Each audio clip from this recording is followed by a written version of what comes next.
Check, check, check.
Yes, I. Greetings, one and all. Welcome to Yaad Radio.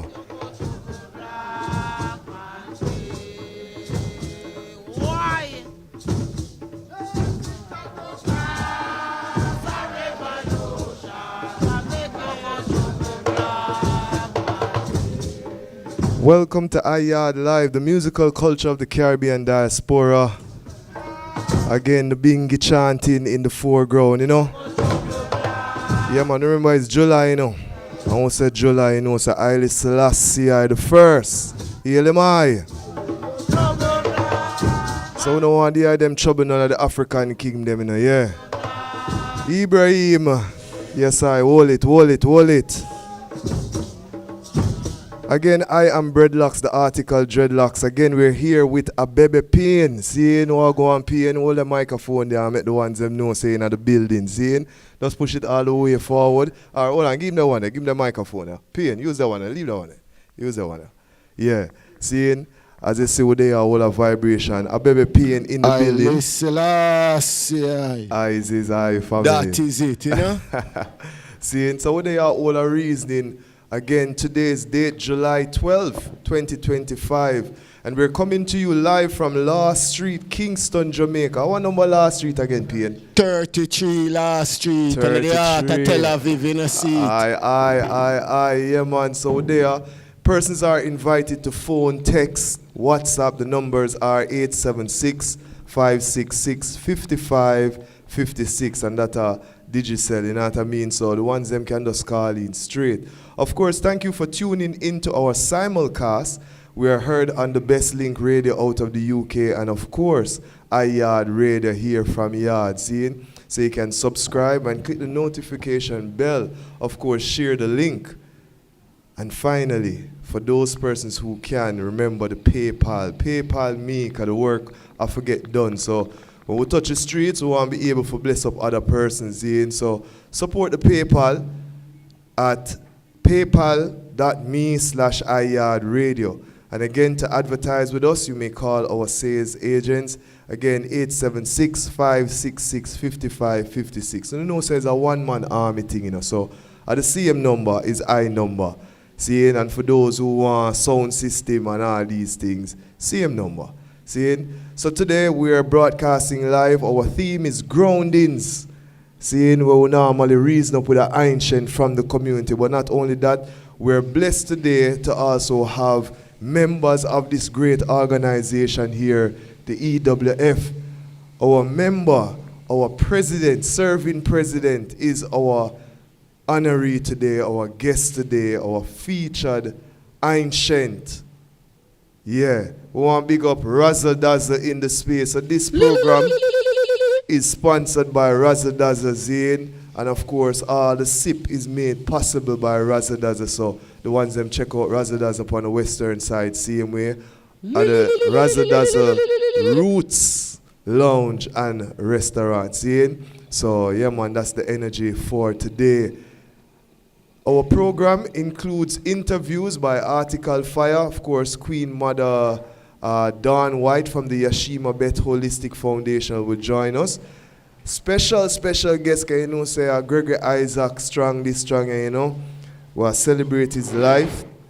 And for some fest, we'll be there. So we were going to be speaking to his wife, Joom Isaac, today in our Her Story History segment of the show. And then, of course, later on, we have Queen Mother Jackie, who is of the Scots Hall Windward Maroons. Remember, this 31st into August 1st is the Kwahu Native Festival. So we want to get the fullness on that. And, of course, that segment of the show is sponsored by Scots Hall Windward Maroons Kwahu Native Fest. So that segment will be running straight forward until the festival on July 31st and August 1st. In the live lifestyle segment, we'll be connecting with Delroy Millwood, visual artist, seeing, and then of course our feature segment where we have Bongo Trevor, Gabri, Selassie, Campbell. Yeah man, honorable president, seeing serving for so many years. So We have a whole of reasoning, groundings, we say, groundation, and then many more, you know, 'cause we link Bongo James, and Bongo James say my join up on the phone, and some other ones. So we just have a whole of vibration. But as we go through, we'll go and beat some bingy. See? So again, give thanks for joining us. Today's broadcast, again, is brought to you by Razzle Dazzle Roots Lounge and Restaurant here in Kingston, Jamaica.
This program is brought to you by Razzle Dazzle Roots Lounge and Restaurant. The segment is called Message Music, and today we're playing Beer Bingy, you know.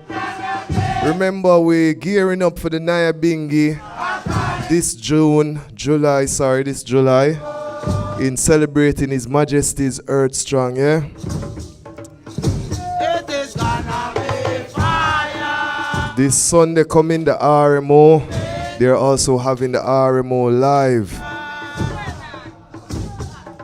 House of Seba, big up yourself, you know. Yes, I, Jabali, Rasplicer.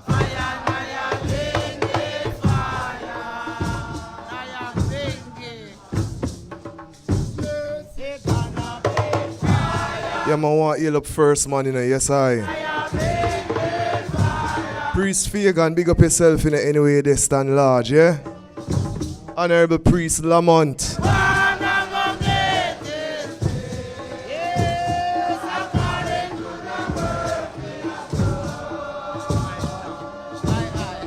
Queen Mother Nanny.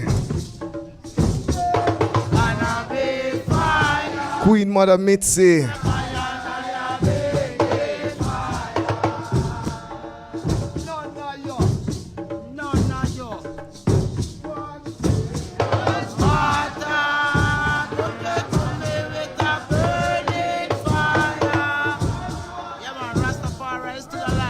Please do remember also the Yashima Bet Foundation. They're having their elders care this Sunday at House of Dread, yeah? So all elders draw near, yeah? Get your ear done, your nails done, yeah? You know the thing there, right? Plus there'll be sacramental herb. Plus sip. Plus the games and all these things, yeah, man. Elders is your time, you know, yeah? You know, we always have the ones them, yeah? So Sister May, Queen Mother May, Queen Mother Jennifer, Thunder, the whole House of Dread family, yeah? Big up on yourself, yeah? Yes, I, as we settle in today again, we want to give thanks to all the ones them gathered within the space here, 33 Law Street. Of course, we're here again. A baby P and what going on, brother?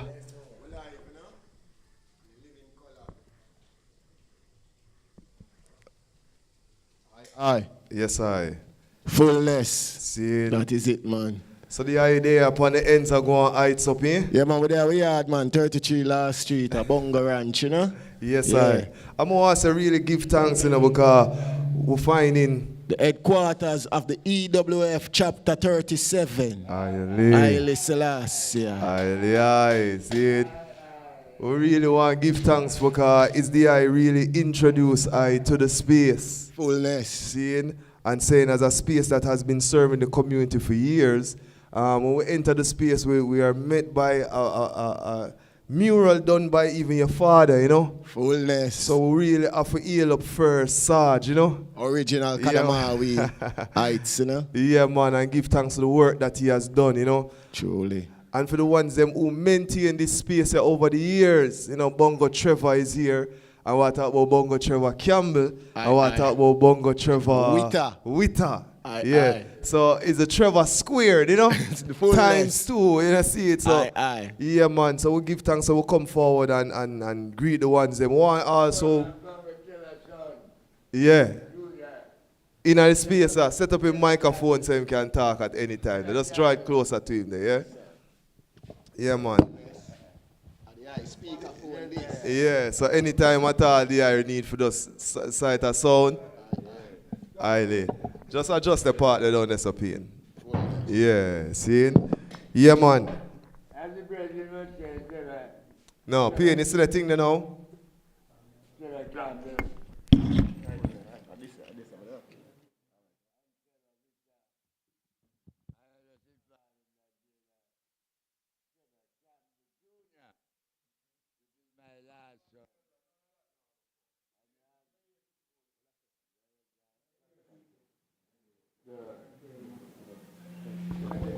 Check. Live again, man. Aye.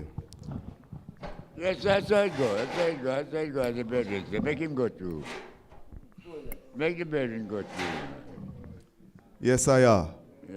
So we they want to hold the order same way. And as you were mentioning some things, ancient, just feel free to express the yourself, you know? Yeah, man. Go forward, Trevor Heights. Aye, Selassie. aye. Aye, Selassie. aye. Selassie.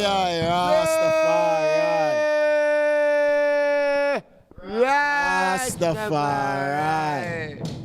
In I and I and I and I. Sasa masagana la digu sa ila silasi kadamawi. Ye Rastafari Pitrat. Kibir la amlak sao. Give thanks and praise to His Majesty. And I give thanks and praise to this gathering at this moment. However small, but it is real big. Commemorating in advance the 133rd anniversary, birthday anniversary of His Imperial Majesty, Emperor Selassie of Ethiopia, born 1892, the 23rd of July. So, brethren and brethren, see people establish the history of Ethiopia. As Ethiopia is 3,000 years, it's a civilization. And we are following up on this year 2025. We not let go. We die hold on to His Majesty. So the Ethiopian World Federation was sent to the world to organize and centralize the black people of African descent. And His Majesty sent Charter 37, especially for the Rastafari community, which resided that time in West Kingston. Bakawal. Adjoining Bakawal, Shantytown, and various centers of the Rastafari movement. The nearest one to this community right now is Rhineland, Laugh a girl. where a baby father, Bongo Sard, was the originator of that Rasta settlement, and I become part of that settlement from that time till this time. Aye. From then, secular Charlotte Street and Water Lane against General Penitentiary. Build a tattoo down there and start preach the doctrine of Rastafari. Establish children treat, Plimp shows from Jamaica Information Service, and we community development program we were on. Yes, I. And Babylon said, we are going with too much things down there, and we are indoctrinating the youth them in the community. So we have to leave. Cha-cha. And I just pack up, tear down my shack, pack it up on Yaad, and push Yaad from Water Lane to Mountain View, cross the Warwicker Hill. King Heights. Just opposite the range, Yes, I. police shooting range. Could I just Yeah. get a time frame when them things are going like, a time range? Well, the time range was within a year or two, sir. No, Like like what which year? year? That are in the 60s, 70s? That is the Warwick Hill, that are the 60s. United 60s. Aye. Okay. Yes, I. 60s. 55, 60, and from Warwick Hill to Bakawal. Yes. And Bakawal, Babylon moving again, and bulldozer along Bakawal, happy round with all my belongings. That was With the what I could 66. manage to gather. Yeah. I have to take one of K.P.T. mother was pregnant with K.P.T. at the time, with Walata. Your second Yeah. youth? K.P.T. is the first youth with K.P.T.'s sister. Okay. And I put her up on a tomb Ebenezer Bering Ground, at Darling Street and Spanish Town Road. Wildfire burned me along my tattoo in a back of wall. And fire cell back in at Water Lane. But instead of being in a tattoo this time, I rent a room. Rent a room that Rent time a room there. at Water Lane and Steam Lane corner, and there K.P.T was born. Aye. Fire, watch out now. I check that just part one where I get right into it. As we say, we have And some. when it was being born, I went when it was expected to be born. I went to a midwife. Yeah, a midwife. To Kingston, because then I can't run to the hospital, I make them kill him off and Kingston. I forgot to get a midwife from, I cut a stick and gear to climb the hill. That was the first one, that latter. The second one, after I have to leave, back a while now and go to Warwick Hill. Well, after the first one was born, and then back to Water Lane, and there K.P.T was born. Aye. At Water Lane. Yes, I. Ancient, we're going to pause right there, so. Seeing, because we have guests online right now, so we're going to take the guests and then we're going to come back and hold the reasoning, seeing. But we just spoke about the early development, a little bit of history with Sarge, which is a baby Pain father. Again, we want to big up the House of Pain and the whole family and the works that they've been doing in the community, seeing. Aye. Yeah, man. We have online now Article Fire. Article Fire, what going on, Kushite? With Uncle Peter, otherwise known as Dreadlocks, Jabebe. Article, what you talk about? Focusing, Yes, right, family. It is now It's been a minute. It's been a minute, my brother, for real, you know? And anytime we link up, you know, say a current family, straight. For real, man. Yes, It is now 3:45 and it's the segment Word, Sound, Powerful. And again, this is sponsored by Revoluzions. Yeah. Of course, Revoluzion. Aye. See? So, Abebe Pain, of course, this is one of our weekly segment, which is a strength segment, you know? Yeah, so Article Fire normally join us every 3:45 p.m. on a Saturday for this segment where it's just sharing of an inspirational quote that will lift our people. You know, it don't have to be nothing big, but Article, take it from here. Yeah, man, give thanks. It's been a minute, you know what I mean? Yeah, naturally we feel like a Jabebe sure like the word sound power this and That is ready, you know. But they don't know. Well, I'm going to step into the inner Imhotep, you know what I mean? Aye. But at the same time, we want to keep it very simple and very Jamaican. And I think this time around, I want to center it around family. Aye. And I want to say when it comes to family, you don't get to make a decision, and because we're family, we suffer the consequences.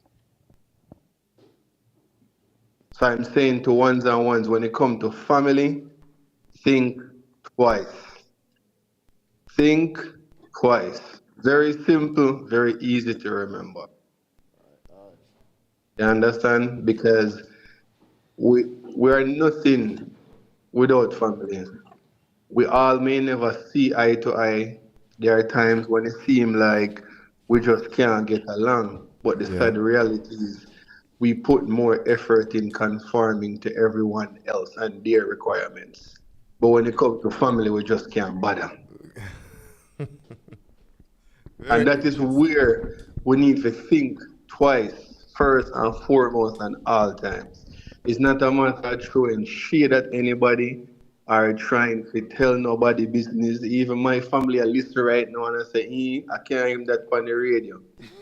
But if I come to the realization at some point soon and make a change within myself, You understand what I'm saying? The more the family is divided, the more we at war, it is easier for them to have their way with us.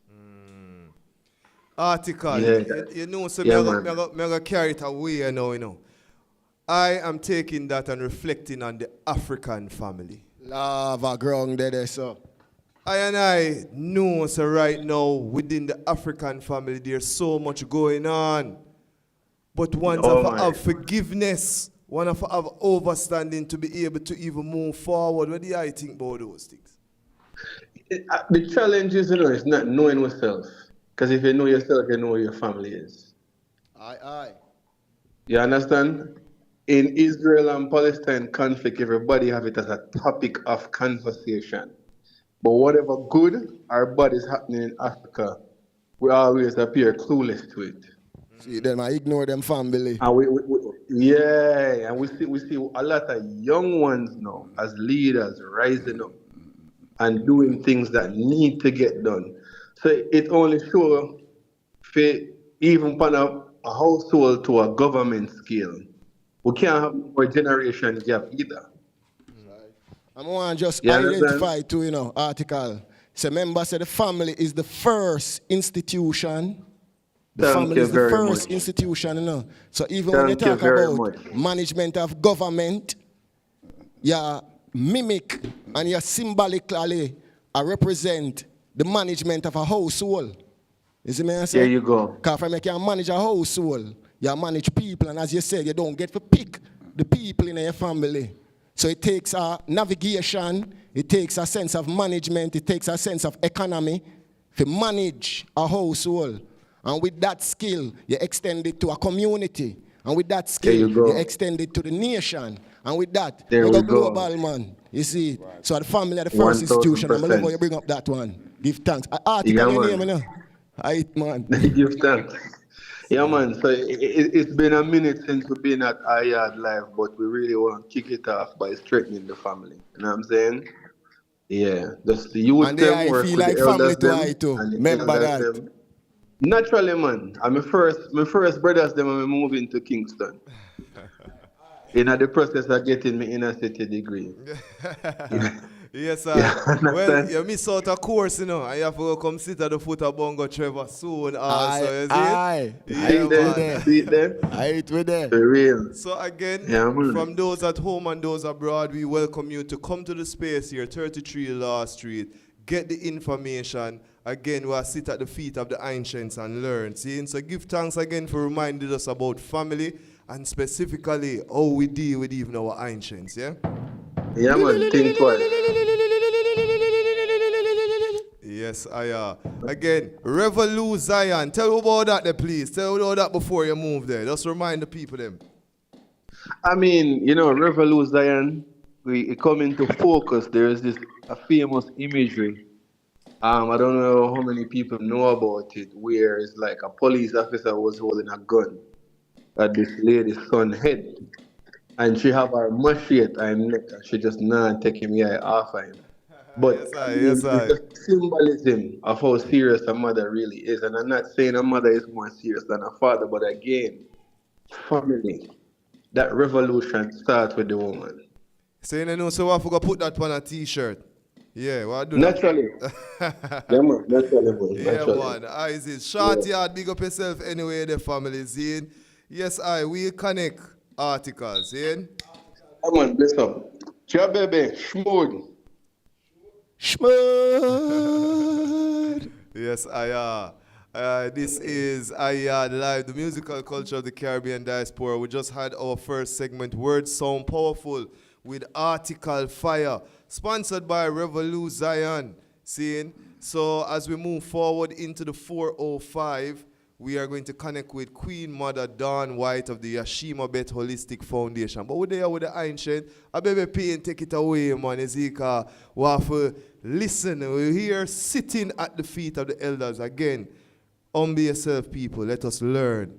Seeing? When a library, when an elder transition is like a library has burnt, and we don't want that happen. We capture these things from now, you know? So yes, PN, take it away. So we say, it is your thankfulness what make joy come true. And if you're not grateful, tell me, what are you? Prison full, room stressful, no burden no more on you. You know hurtful, you been kick and bruised, so till you sore black and blue. Plenty nerve get jerk, shook, them head confused, them don't know how them approve. Hurry come up and them force ripe. Boast the slave a string them on nurse. Try your best, trod up full and true, go true, no loo, ungle me kalala. A judgment you reap. Remember what you saw. Is your determination, say nation. Determine you go true, then a true. Fire eye up full, up full. From your wake up with breath so mild, you entitle, you don't stifle. The sun cycle ahead, it looks beautiful. Provide your bread, get your cup full, up full. Cause you wake up with breath so mild, you're entitled, you don't stifle. The sun cycle ahead, it looks bountiful. Get up out your bed and go look it out there. Get your cup full. Yeah, Selassie. Yeah. Rastafari. From you have the sunshine, man, you have the day, you have the work for go do. Go do it, man. Get up and make hay while the sun shine. Aye. Just like the king and the elder, yeah. Whole heap of works there I should out in my lifetime. You see it? So that the younger ones them could have now come forward and come take on the mantle. Whole heap of works should out. Whole heap of effort. Whole heap of, what you call it now, sacrifice. You know, see it? As I say, they shan't get burned down whole heap of time. And if you move and shift up, your family have to come forward. In a turmoil and turbulence, you know, see it. And they have to move like a refugee in your own country, in your own town.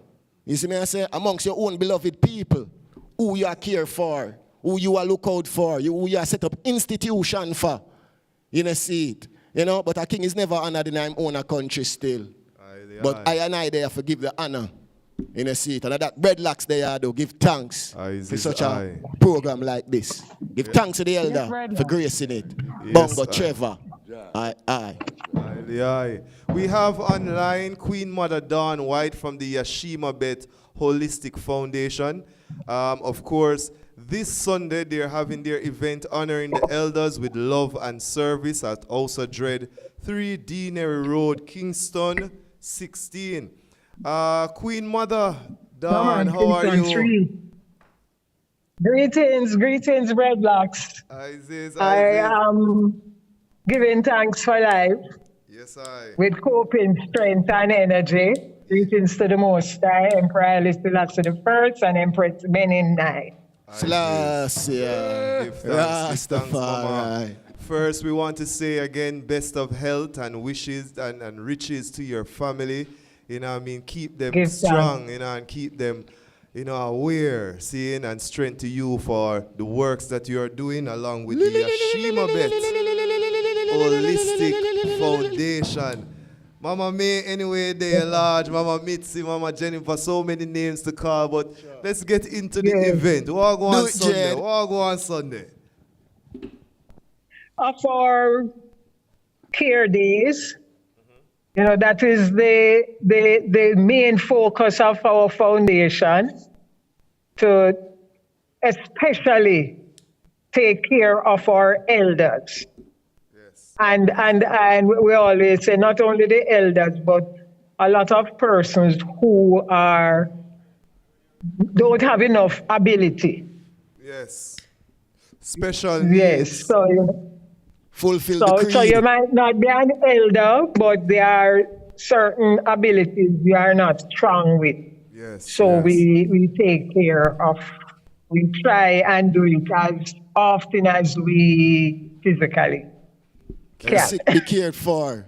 Yes, I. Yeah. You see, as we go into it, you know, our individual know that the Yashima Bet Holistic Foundation is a non-government, kind of non-profit organization, what would say. How would you describe the Yashima Bet Holistic Foundation Yes, to us?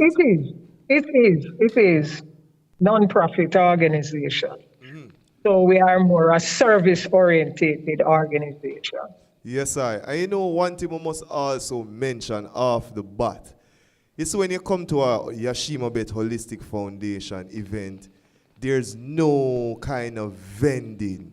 It's a family giving, loving, sharing. We really learn to appreciate love that. Yeah, you know. So I want mine feel like say, you know, it's a time, an opportunity for do certain things, but we want to really stick to, and this is what I'm learning to within the movement, you know. We want to stick to some events being service event where nothing is for sale, but we're treating everybody equally. And that I learned from the Yashima Bet, you know? Yes, because you see, although we can always say nothing is free, but sometimes we have to give our service. Because there's a time and a place for everything. True. And, you know, and everything have its season. Yes, I. When the foundation said we are taking care, we are caring for the elders. We are caring for persons who, we have a term they call it vulnerable. That persons who might have certain limitations. You know, we on that day, you treat them, you wash the locks, your manicure, pedicure. You know, most I really have them kind of assistance, you know. Yes. Especially when you reach a certain age, the washing of the locks. Because you see, sometimes you reach a certain age, it's not that the locks fall, you know. You still have the strong locks still. Yes. And so you physically cannot manage it in the right way. So you really need someone to do that. So that is our role, you know, for that day. Yes, I. We take care, because even, you know, when you come, we always deal with persons with a certain length locks first, because you know that your leg, it takes longer to dry, so you want it. Yes, I. Yes. And then you deal with the fingers and the toes, the feet, and that's all. And for those who are not looking at any of that kind of care, it's a coming together, socialization. Family. Yes. But not only because that. Sometimes you need relaxation, you know. Exactly. I know based upon. So that is it. I know based upon certain, you know, reasoning and things, certain groundings, you know, the committee is very strong, and even the elders' health and the food that they consume, because we find that these elders over the years have maintained a certain order. But then when they get older, because of family members being responsible for them no want to maintain the order there. They want to go around the thing. And you find that these are some of the things that kind of even deplete some of our elders, because they are used to them kingly, negus, royal treatment, you know.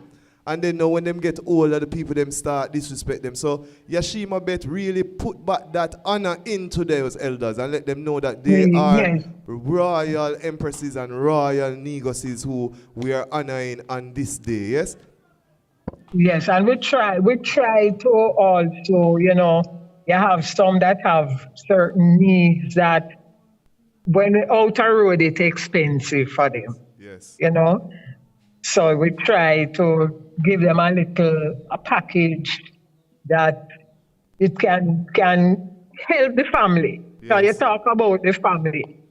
Sometimes their family also have to do certain things because they can't afford to give them certain things that, you know, they might need.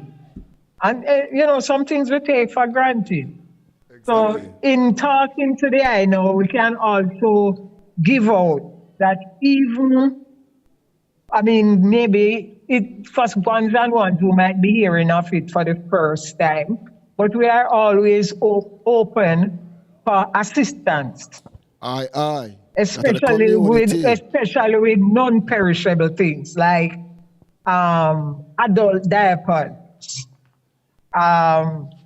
I tend to say adult diapers because sometimes people say pampers and it is really babies.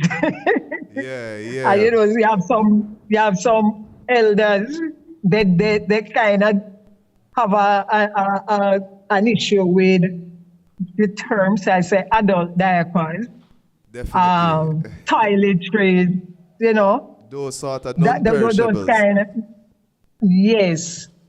So, sometimes clothing, change of, clothing, maybe under marina, Yes, yes. especially for the males, underpants, that sort of thing. Yeah. Because even when we're looking on, it is a lot of males more than even females we have. Yes, yes.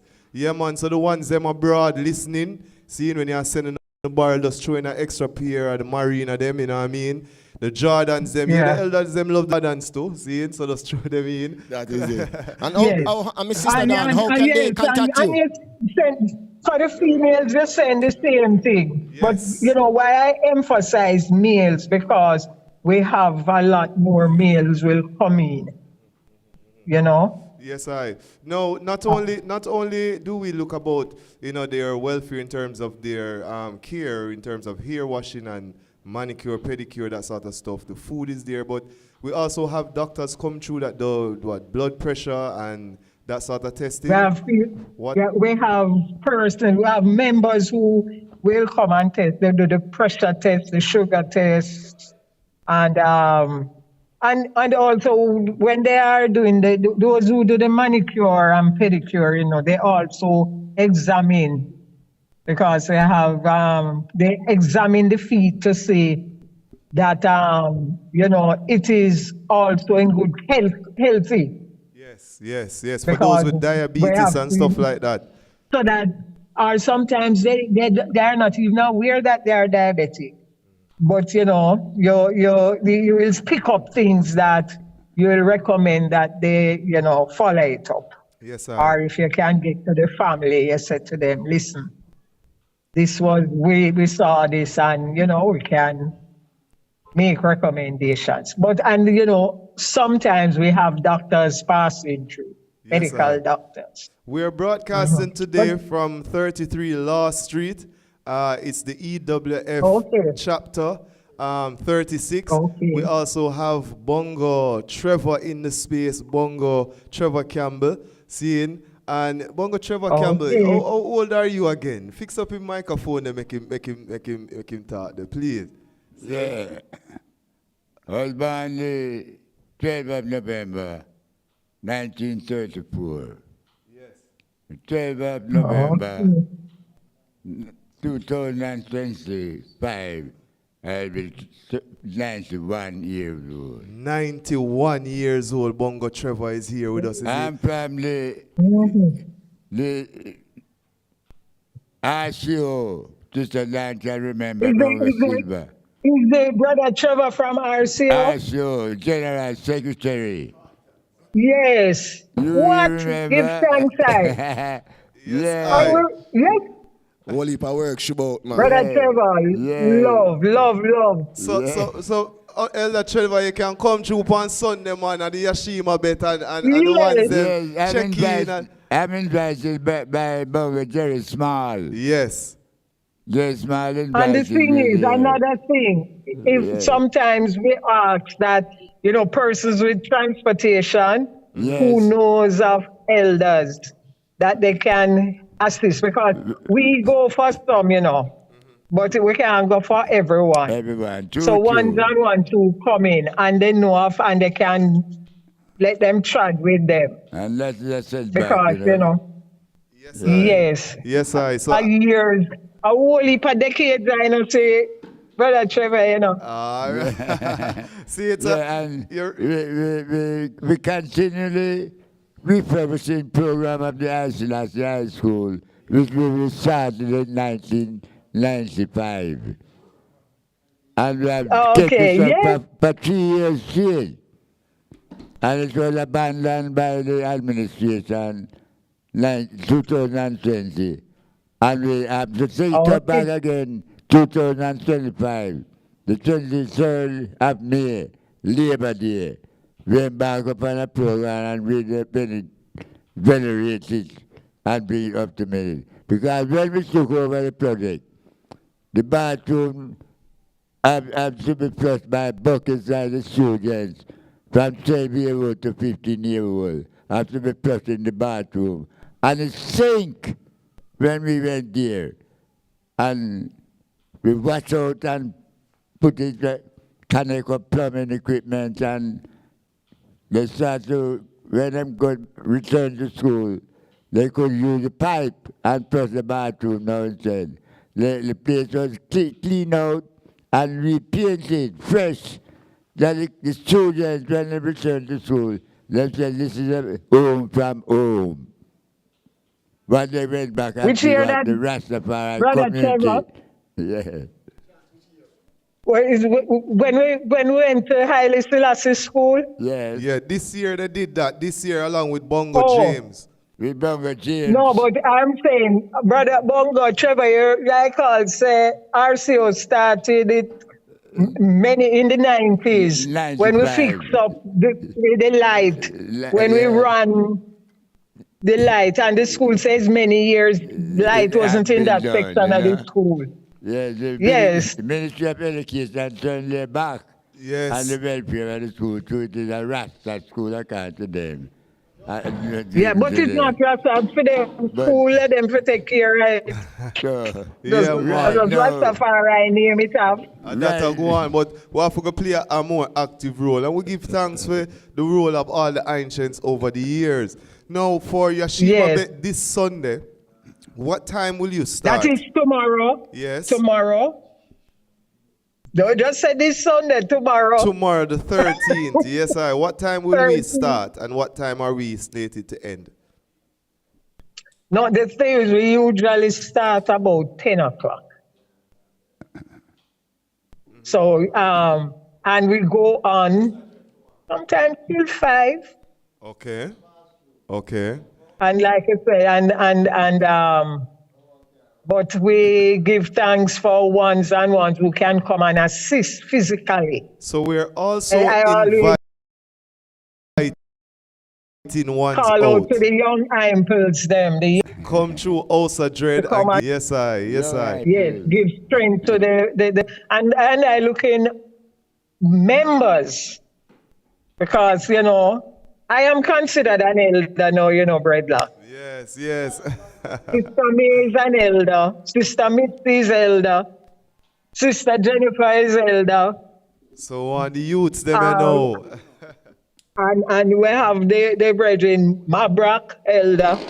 Brother Dovey, elder. Yeah, man. You know, the list goes on. So other than like the Aya Gift and the Eye and Carbon. Sister Ayoka, so Carbon and his Empress is mostly elders taking care of elders. Yes. So I'm glad to be on this program to also appeal to the youth eyes. They can try to see what it is like and decide what help they can give to us. Because if someone wants to strengthen, because years we have been doing it, you know. Yes. And so we want to strengthen it because, you know, we want it to become a habit, a way of life. And also our foundation is one that is like mansions, different mansions are there, and it's like, we don't even call say it's different mansions because everyone just Rastafari everyone say. Yes, it's a unification. Yes, we don't even. It's only like, you know, talking one-on-one years or whether you're being there 12. But normally, you know, that isn't part of the discussion. The discussion is to strengthen the foundation so that we can offer more assistance to especially the elders. Yes, yes, yes. And those who need assistance, because, like I say, you have persons who are not elders, but they need assistance. Yes, I. Give Yes, thanks. because, Yeah, yeah. go ahead, please. Go ahead. Yes, so I am giving thanks on behalf of our foundation, Yashima Bet Foundation, to the I Yes, I. for not only coming with strength in your small way, but strength in your big way for promotion. Yes, I. Now, you know which way we call the small way, but this way is a big way for promotion. Yes, I definitely, definitely. You know, and Yeah. we encouraging individuals, even as we speak, if you can pass through the House of Dread, give a hand with getting the packages together. You know, contact Yes. Sister May, those And who can know work Sister. with something small too. You don't have to have any big. We don't want ones feel say if they're not sending they're not sending a box of this or a case of that. Yeah, Come with your 1122. We still know the proverb, one cocoa full basket. exactly, If exactly. if you have $999, if you don't have a $1, you don't have 1,000, you know. Exactly. So the little $1 count when So it comes to the everything. Zine, I want to again yes, full courage yes, individuals, not only in terms of yes, monetary strength, but also physical strength, the environment. yes, As we use the House yes, of Dread, we remind individuals to keep the place clean. It is an environmentally friendly space where we want all plastic to remain in the bin. Seeing yes. as we seal, can we just mention some of the sponsors, some of the persons who have contributed over the years to the Yashima Bet Holistic Foundation? I don't want to call names because I might leave out. But Yes, the I. thing is, to be on the safe side, Yes. each one that comes there contributes. Everyone over the years that comes there contributes. The fact that we are at House of Dread is a contribution, that Yes. a Yes. great contribution. Yes, I. And we are coming from different venues. And so there was a time we used to operate from up at UA. Although we are not at UA, you have brethren who used to be up there, they come to House of Dread also. You have sisters who from all over. Like I say, some people don't come physical, they send their contributions. So, I prefer to just give thanks for all the ones who, whether they come physically or they have contributed over the years for what they have done. Yes. Because to do that, you catch me often. To do that, I'd prefer to have the list. Yes. Yes. When you're promoting, Yes. you Yes. promote everyone individually or everyone collectively, like what I'm doing. All those who have passed through, because some people just come to help put up the tents, Yes. Yes. Some ones just come, like they come the day before just to help bush and sweep up and so. You can't call all these names, but every little activity counts. Some ones will just come to help to go to the market, to use their vehicle to go to the market.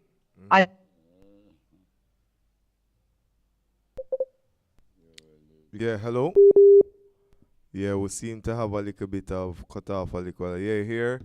Are you here, sister? They might carry. So, brethren, yes, you Yeah. hearing me? Yeah, man, I'm hearing you now. Go ahead. Yeah, so I am just on behalf of the foundation, I give thanks to each and everyone who have contributed in the past, who is still contributing, and who is about to begin contributing. Yes, I give thanks, Auntie. Love and honor again for And joining us here on yes, Yaad Radio, give thanks for the promotion, my brother. I says, see you on Sunday as we serve Yes, the community, honoring our elders with love and service at House of Dread, 3 Deanery Road, Kingston 16.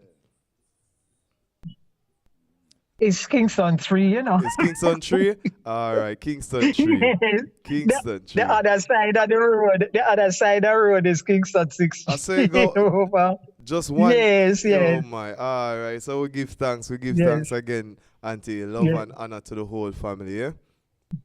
Yes, I give thanks. Yeah, Blessed man. love. Brother Trevor, Yes, my lad. hope to see the eye tomorrow. Yes, sir. Yes, lad. Yes, Yes, sir. yes. Because I was in nearly 30 years, when I see the eye. True, my lad. Bless you. I And that see. you know you still want to work, you know. God bless Yes, you. I give thanks. Give thanks. I see. Yeah, man. Again, this is Yaad Live, the musical culture of the Caribbean Diaspora. Yeah, man, the little giant, you know. Yeah, that was it. See it? So the segment is called Bashful. I Bashful. And it is featuring the creative cultural sector, third sector, NGOs, foundation, non-profit organization, and social enterprise. Big up Dr. Kadamawe Knife anyway there. Dr. Marshall, big up yourself, yeah. Dr. Barnett, yeah. Dr. Jelani. Who may I leave out, baby? Dr. Amina Blackwood Mix. Is a doctor roll call when they find right and you know, all the Rastafari doctor them, you know. Dr. Kerida, seeing Shakula. Yeah, man. Seeing Queen Mother Goldilocks, yeah? Linton Hutton. Yeah, Dr. Clinton Hutton. Yeah. Seeing? Yeah, man, ancients out there. So that segment is called I Bashful, just showing how Rastafari, just out of nothing, how we create everything what we need. Yeah, man, I Calabash always full and running over, man. Them say a cup full and running over. It's I Bashful and running over. That is the segment here brought to you today.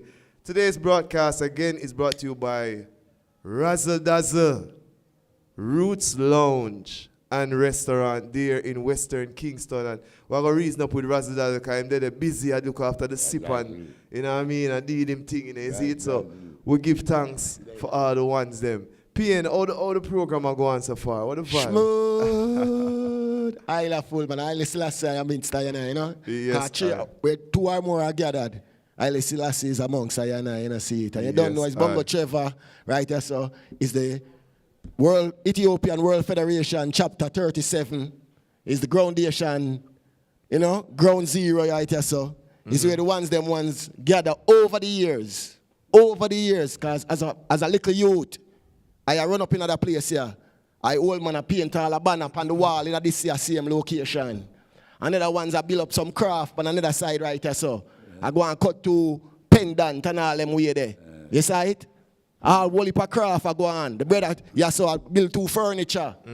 Whole heap of artisan work. You see me, I say works and works upon works. And here the brother just speak about recently at the Haile Selassie school, where him was a put in work again. For put in the plumbing and the bathroom fixtures. Up at 90, going on 91. Site. So you see the man put in works as a Rastafari fully. Aye. Give thanks.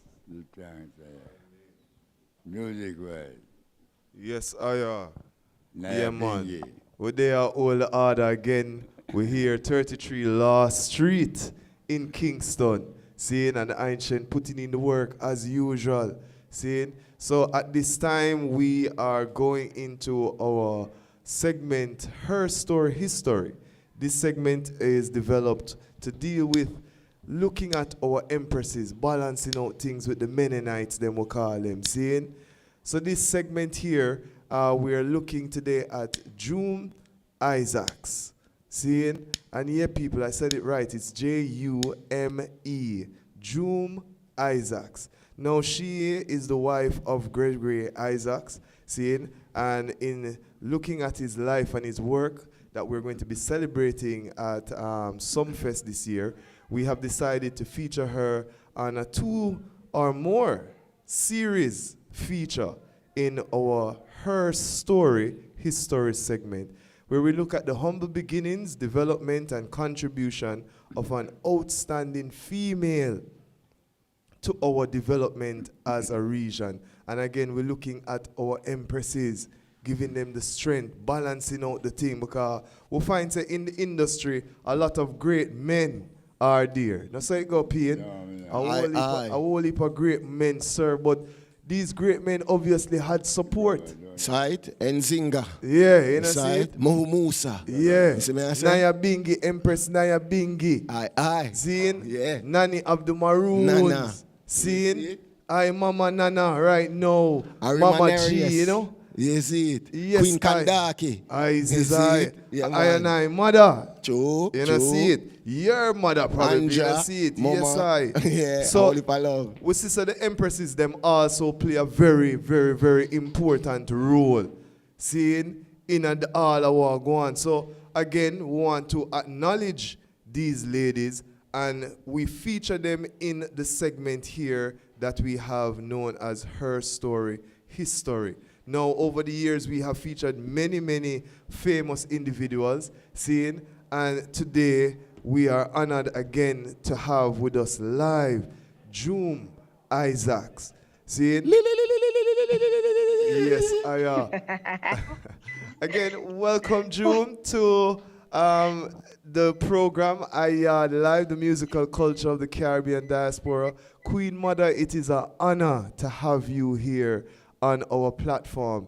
Seeing, how are you today? Thank you. I am good. Very hot, but good. Yeah, you see it. You see, oh yeah, give her the thing now. Yeah, say you're very hot. People know that you're so beautiful. You're so royal. You see me? You're so, it's an African woman. So you know such a hot enough people. See it? But we're talking about. It's hot out here. Yeah, man, the But weather. I'm glad to be here. I'm glad to do this, you know? Yes, yes. Thank you so much. We are on kind of the break of celebrating your husband's work and life, you know? And we also want to use this opportunity to speak a little bit about him. But let us sanko for a little bit. Let us speak about your development. Let us speak about what were the persons who were so influential in your life to create this queen mother that we know today. So where are you from? Who is mommy? Who is daddy? Give us a little bit about that. I am from a little village in Portland, West Portland, called Fruitful Vale. That's where the Governor General comes from, too. Yeah. Yes, that little village there, yeah. My dad was a storekeeper. Yes, yes. And my mom left me when I was about 2.5. So I grew solely with my dad. I actually sucked my dad's breast straight through. I was his baby. And up to when I was about 6, 7, my dad was still single. I was there with him until he taught me school. I didn't go to preschool or anything. Yeah. I was so attached to him that, all of that he took care of. Attended Fruitvale All-Age School, where I passed the common entrance at that time to Titchfield High. So I'm a Portlander right through. Yes, yes, yes. See, After leaving Chartered, I was a track star at Titchfield. I was one of Titchfield's track stars. Very athletic, did netball well. I was on the team. I was actually the captain at one stage. wow. And so I ended up in Chartered Teachers College. But hold on, you go too fast, man. When you're there primary school, what kind of trouble you usually get? Nobody forget about the part there. What kind of what? Trouble. What did you usually do at primary school? What was this experience like? You know what I mean? What was it like in your primary school experience? We know you did tracks. I don't know if that's where it started. Typical country girl at Fruitvale School, in a community where all the elders are your parents. So you walk on straight lines, The church had a great influence on me. I was a Seventh-day Adventist up to now, yes. Yes, Straight Seventh-day, strict Seventh-day my dad was. So, after Friday evening, Sabbath starts. So,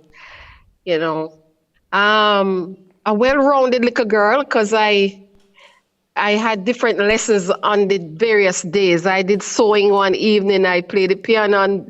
I had various lessons every week. My dad was very very strict and he emphasized education to the teeth. Yes. So He was I was also like a bright.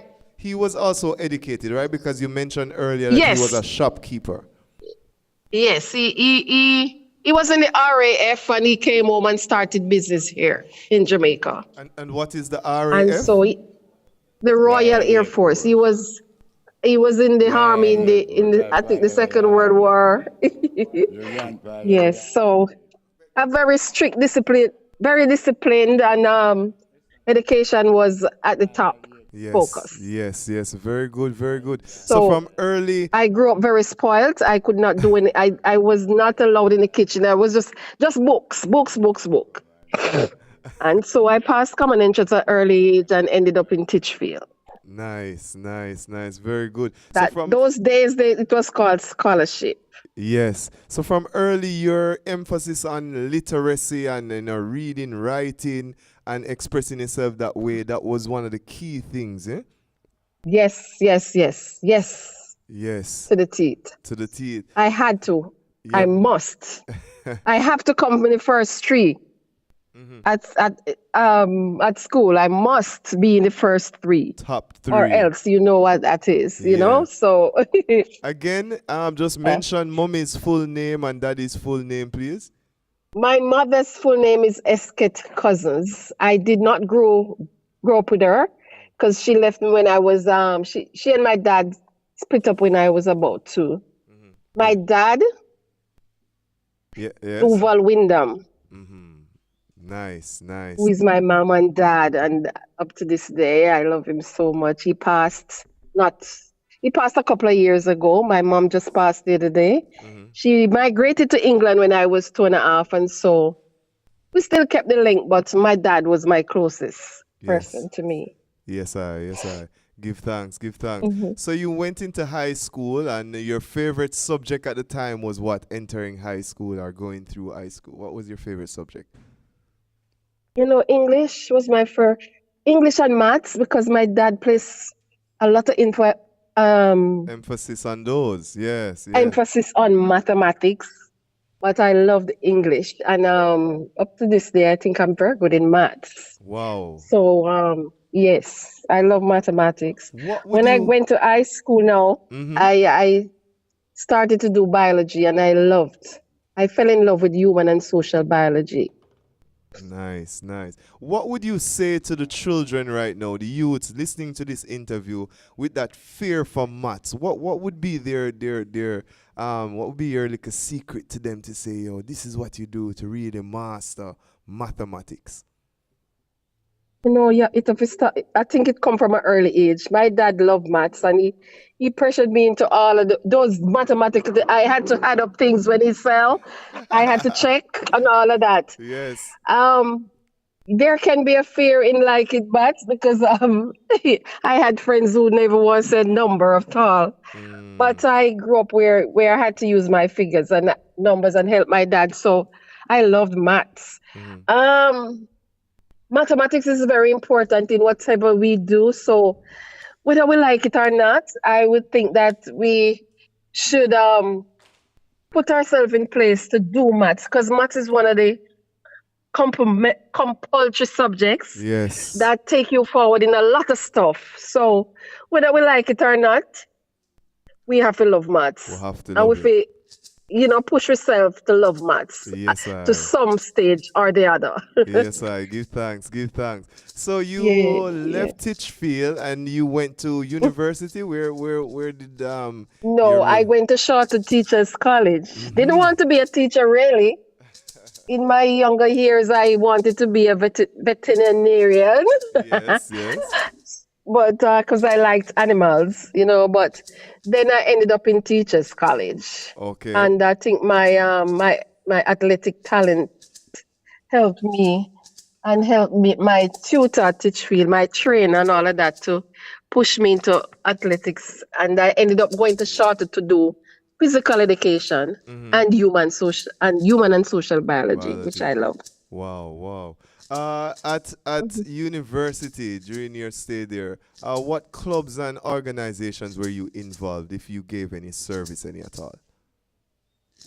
No, I did not I was not really involved in any service of such. I loved athletics, and you could find me in the gym or on the track. I Okay. love those. I love sports. I loved sports so much. So I was mostly there. The other clubs I wasn't interested at all. Has this love for your sports, has it led to also just your care physically for your body even to this day, that you can, see how you are moving around and just still being also fragile and nimble and just iritical, Well, I'm 65 now, and if you see me, Oh my God. I Wow. look real. Yeah, you look very young. I don't understand this 65 thing. Yes, for real, We're and going the to edit. athletic and thing like that. We're But going to edit that part out of the interview. We're going to edit that part and just leave it alone. But yes, tell us about just you taking care of your body and sharing with others some of your tips, you know what I mean, so that them can say, yo, me looking at myself and start really take care of my goodie. well, nothing special of such. I drink a lot of water, early to bed, early to rise. That was in my head at all times, and well rested. Um, not using anything special on my body of such. Just eating right. You come from the country. I mean, Fruitvale is a place where rain falls every other day. So maybe the coolness and all of that helped my growing up to look fit and young as well. Yes, yes, And yes. eating a lot of fruits. Because I actually do nothing special to keep this complexion or this body at all. I mean, from I stopped training, nothing special, honestly. But my pet name when I was growing up was Younger. The whole community called me Younger. Younger was my pet name, and them say, you sometimes must listen to the tongue. It seems like that just stay with me because I still look younger. I still look younger than my age. Yes, My age yes, right now. yes. And I cherish that when everybody said, Lord, you look young, Jesus. What you do? You just Nothing take care special. of yourself. Just, live with love as well. Yes. Clean heart, Very important. Yes. Yes, it's interesting because we want people out there listening to understand that along with the greatness, you have to take care of yourself. It starts with yourself. Have to is a must. You know what I mean? It's a must. And it includes you developing your mind by reading, by taking on certain challenge, whether it's mathematical, whether it's learning about the body with biology or whatever it is. And also do something physical. Actually get a rope or a skipping rope or whatever it is. Yes, of walk course. sometimes, you know what I mean? Stretch. Just know yourself and feed your goodie. When you want to say body, Of no bad, course. but feed your That's a goodie must. in such a way with And as food. I said, I'm from Fruitvale, so every fruit you can think of up there. I was a little tomboy, so I climbed every other tree and I had my fruits and up and down, that kind Yes. of thing. Yes, I. So did you spend any time in the classroom any at all? Yes, I actually taught for a year. Mm-hmm. Yes, because I had to do practice teaching as well. Right, right. But then after a few months, I took over I met Gregory during college days Right, when I right. was in Shorteds, and my life took a turn, and and after finishing my course, I was living with him by then, and so I was asked by him to take over the African Museum record shop, which was downtown at the time, Chancery Lane, that popular lane where every entertainer we can think of passed through that lane during them times. And so that's where I got involved in the music directly. Yes, yes, yes, yes. Very good, very good. So it was within that time now you met with Gregory? Yeah, during college, I met Gregory. I was living on campus, Mm-hmm. and Chartered is a all-female. It's very strict college. Only on weekends you were allowed to leave campus, really. Right, right. And so I was downtown one Saturday with my girlfriends, just trying to get some cassettes to refresh your mind during the time when you're not doing the books. Yes. And so I met him in Randy's record store, downtown Parade, which is now VP Records overseas. Overseas, yes. Yes. Wow. What was that experience like though? Because was he that big star that we know him as, or was he this humble I'm step to you. I don't want to get the details. You know, didn't know any stars or anything coming from a Christian background, come to town like a country girl, being warned not to speak to Kingstonian men. Kingston men, you know. Worst Rastas, you know, was a no. I don't know. I was in Randy's record store with my girlfriends, and I wasn't purchasing anything, so they were at the counter and I was just standing at the back. And this Rasta man just stepped to me and start. No, first of all, our eyes were connecting because he was staring at me, and I said, Lord Jesus, what is this now? You know, your parents warn you about all of them things there. Don't even. And so he came beside me.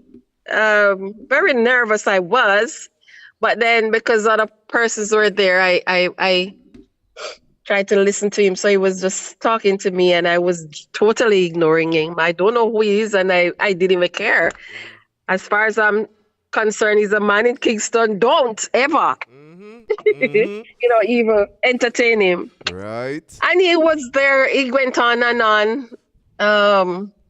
you know, talking, and I still ignored him. And I remember he asked me,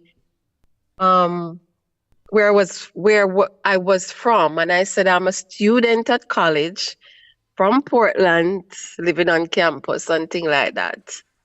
And he was there for a while until when we left the record shop. He followed us outside, and he saw the bus that we took, 36 bus, to Shortwood campus. Yes. And so I never even think anything. When we come up for the bus up at Shortwood campus, I don't know if you know where Shortwood Teachers College is. Yeah, so man, they came yeah, up there. We have a play field where we have to run cross and all of that. And as we step off of the bus, who will we say? The same man. Great. That was talking to me. And I said, no, man, this not real. So we run because, you know, them tell you about Black Heart, but them tell you all kind of things in the country. Oh, my God.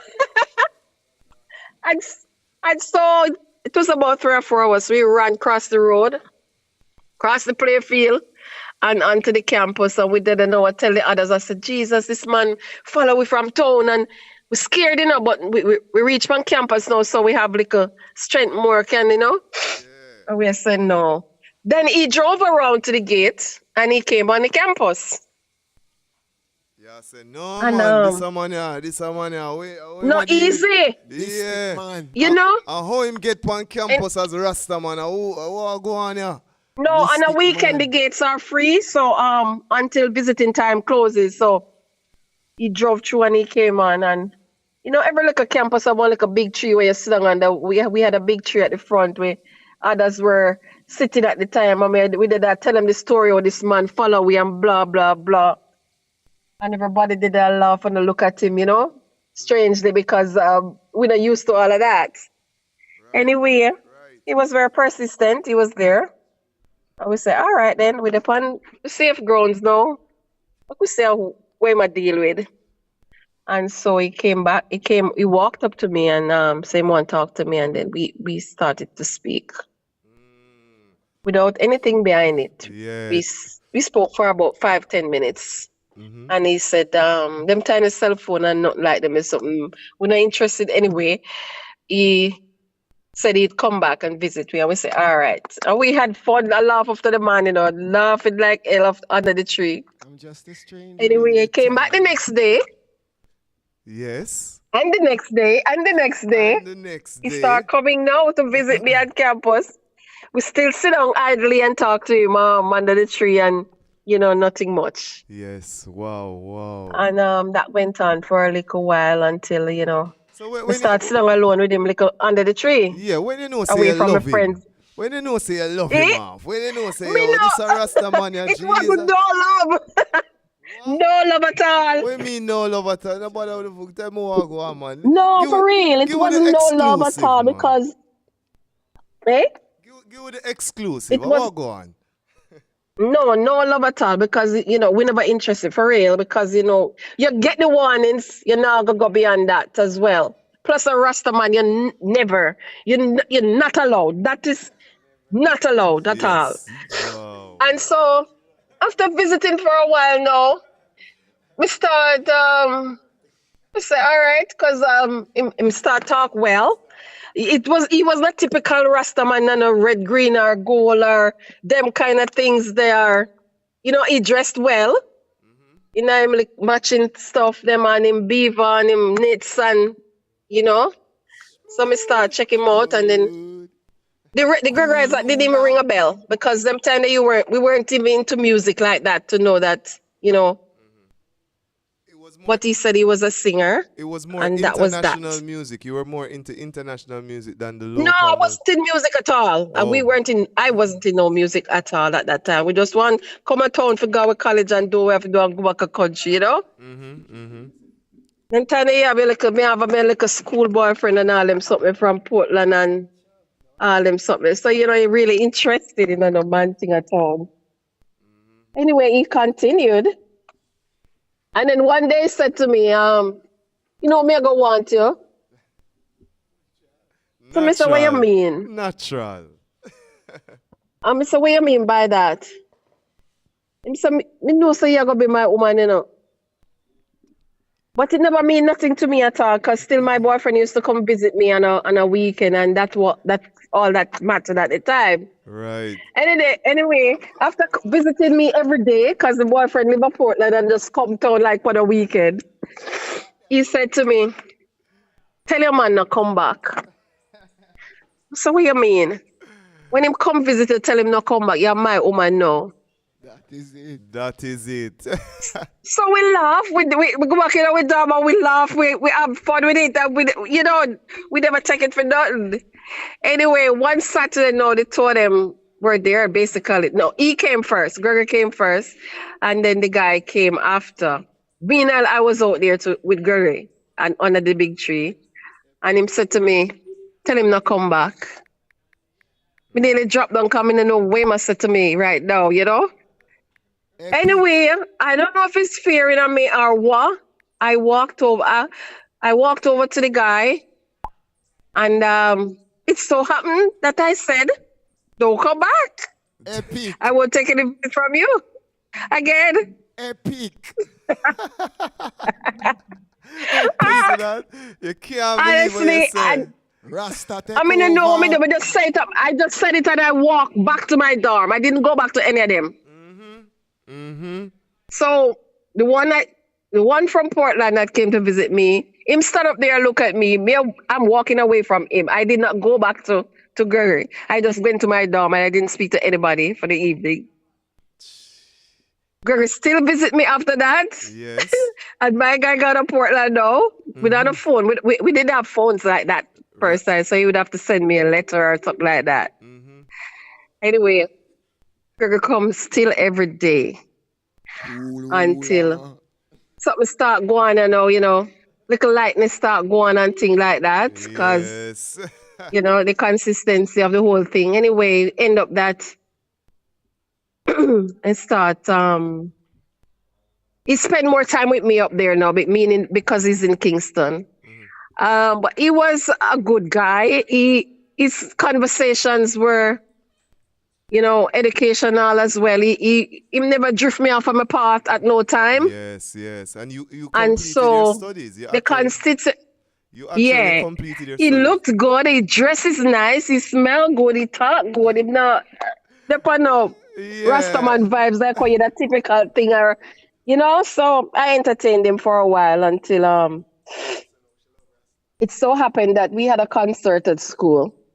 Yes. And at college. And he walked up to the stage. We had to sit in alphabetical order, and my name started with W, so I was the last one in the whole list. So I was sitting way at the back, and he was sitting beside me. We were allowed to take visitors, and he sat beside me. And he walked up on stage, took the mic, and sang "Love Is Overdue." Wow. And the whole place done. Done. Everybody Finish. look for me and I say, "Really?" That'll go on. Finish. Yeah, and all of that. And Wanna stop laugh. Wanna I stop still laugh. never know that song. I never know nothing about music that at that time to know that that was a popular song where everybody loved at the time and all of that. Yes, And yes, even my tutors would say, oh, you know him and all of that. And I saw the yes. friendship develop until we were going home for holiday now. And I had to pack my things for Portland. And he wasn't having it. And I had to go home to my dad or else I'd die. And so he took me to the country bus downtown and put me on the bus with my things. And he said to me, make sure I'm going to pick you up here next week. Next week, Thursday, I'm going to meet you back here. Come back to town and see me. I mean, they're conscious worry about this whole thing now. And I said, no, God, oh, this man just tell me that. Because everything just happens so, and Yes, like a fufu pit from country, and you wonder what going on, if, Anyway, I was in Portland and I packed my bag and I told my dad I'm going to my aunt in Kingston, and I came back to West Street. And when I came off the bus, there was him lean up on him car, Ready. awaiting me. Yes, of course. Wow. And Epic. it kind of sparked like from there. He took me to my aunt. He was very decent, a very decent guy. He didn't take me to his house or anything. He went through a nice, good, clean pursuit of Courting. process for a man, Yeah, for a Rasta man, courting. or you the thinker, or Afromantic. Yeah, Afromantic, Yeah. the proper courting and wait and Yes, just and allow so he you visited me at my aunt and thing like that until Autopsy. the friendship developed until I felt good to go to his place and all of that. But he didn't pressure me into going there or anything like that. He was very decent, and that really struck me, because after me get to know him and thing like that, I'm saying this guy is so decent. Wow, we'll give. And so Yes, and go it ahead. all, and so the friendship grew until I went back to college and him start visit me, and everybody knows I'm a little tea now, and The thing boss out and big. The thing yes, boss out. yes. What you know? And you see, this, as we say, is a part one to a series. We're gonna introduce the people now to what we're doing at Sumfest coming up for Gregory Isaac, you know what I mean, and that's how we're really honoring him being that charismatic, being that smooth type of person who just know say so fill the persons in on what is coming up for Gregory Isaac this year 2025. Okay, Greg would have been 75 this year. And so I wanted to do something real special, and I spoke to a promoter in London and I said, well, I don't want to have the regular red rose this year. I want to have something magical for Gregory. And he came up with this idea of the musical. And so we found a writer in England who put a script together on Gregory's life. Yes. And it went over a period of time, and we found a guy that looked like Gregory and could do Gregory so well. He's coming to Sumfest as well to pay tribute this year. And so we experimented with the musical, and we did 5 shows. And the 5 shows was very, very successful. I mean, sold out. Talk about. Nice. And so Robert Livingston is a longtime friend of Gregory. He's with Sumfest. And so I spoke to him as well, and I said, what can we do locally for Gregory? And so they said they would honor him this year, 75 years. And so that's how that came about. Nice. And so next week, Tuesday, will be his birth date, which is the 15th. The family and friends will be laying 75 red roses on his headstone at Dovecote. And in the evening, the night market will be paying a tribute to him. Nice, nice, And nice. so this celebration continues. Whatever we can do for the rest of the year, yes, we will for Gregory. Okay, love and honor, love and honor. We love the energy, we love the vibes.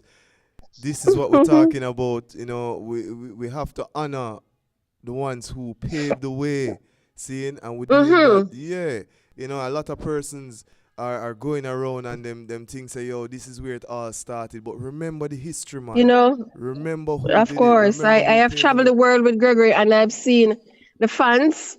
I mean, all over the world. Gregory is well loved. He's a very good songwriter, and people love and appreciate his performances as the cool ruler. And so he deserved to be honored. He deserved to be remembered. And so I try my best. I formed the foundation a year after he died, you know, because we found out where he was doing some charitable work with schools and other places. And I said, I want to continue. And so the foundation came about. And so as a member of the foundation, we are putting on we are taking part in all of these activities just to make his legacy lives on. Yes, yes, definitely, definitely. So how can individuals, are they invited to any of these events? How can they get involved in it? Yes, well, the Dovecot on Tuesday, anyone who wants to come, yes, but it's mainly family. We are going to and media houses, we're going to lay the roses quietly. Yes, And then yes. in the night it's open to the public, night markets. Kingston A Night few Market. acts will be there, Yes. rendering their service freely just to show respect to him.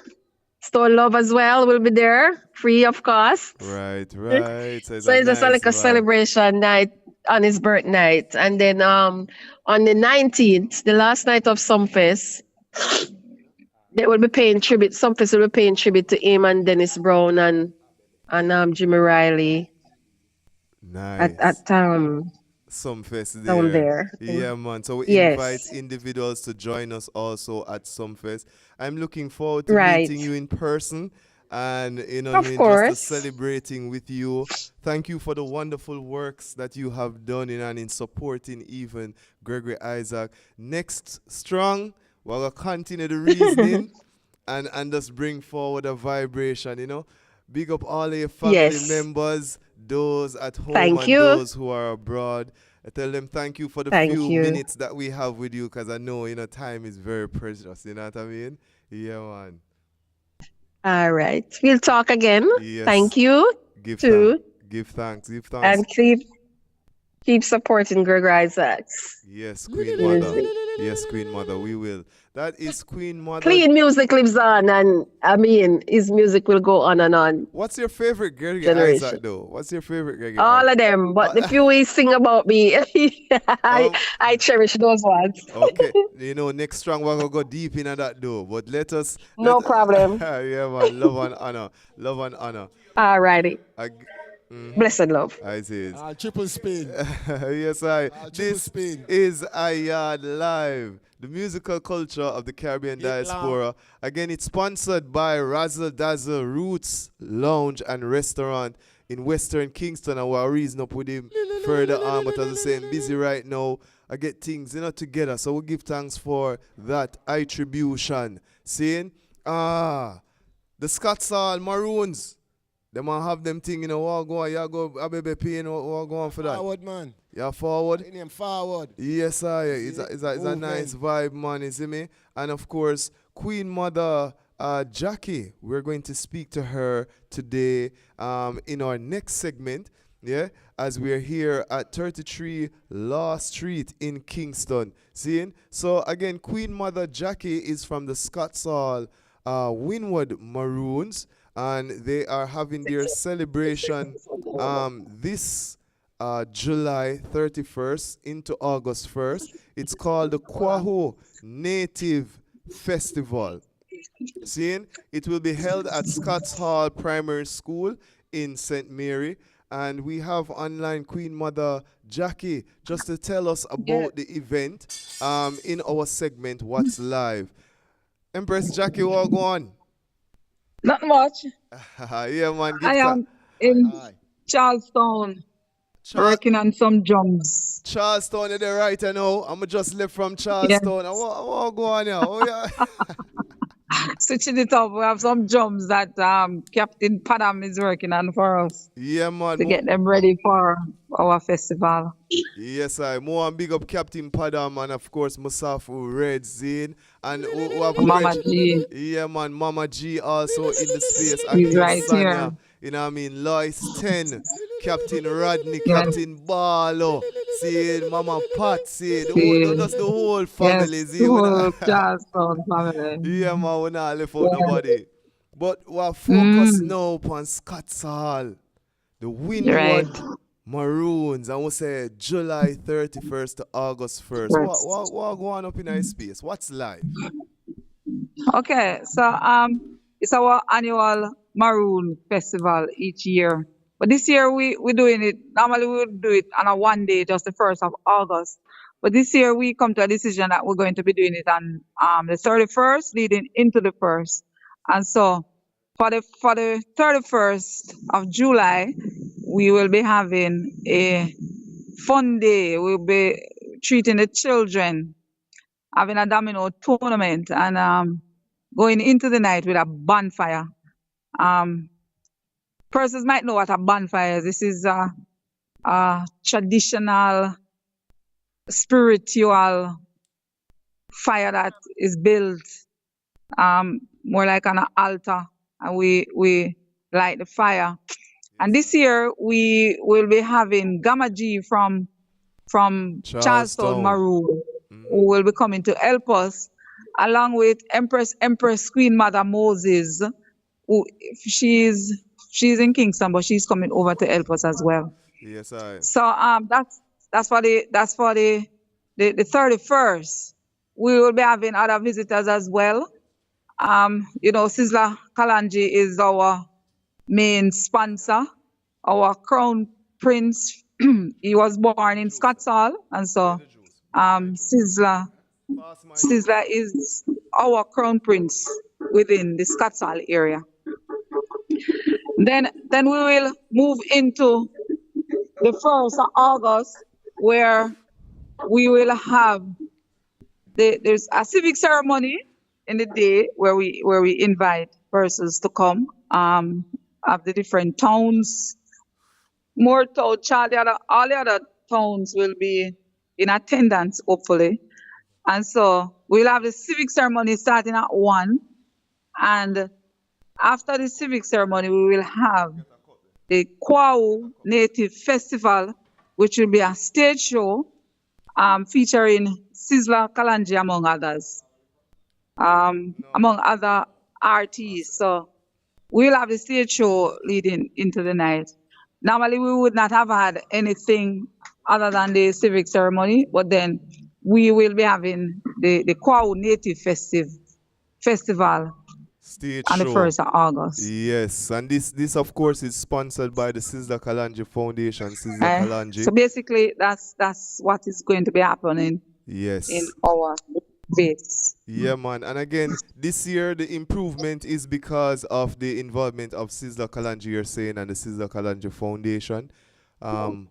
Yes, we for the past 3 years, Sizzla has been very, very much instrumental in helping us in Scotts Hall. All our anything that have to do with Scotts Hall and the Maroon culture. And this year it's even bigger. And it's even bigger with his involvement as well. Yes, I.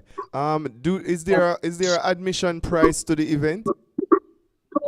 Okay, the admission, yeah, we do have and I would even call it admission. There's a contribution for the night show, the Kwau Native Festival.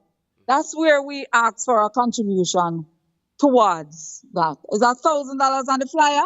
Yes. Yes. For the Native Festival, not for the day celebration. Mm-hmm. Not for the day. But the day is free, but the night we will.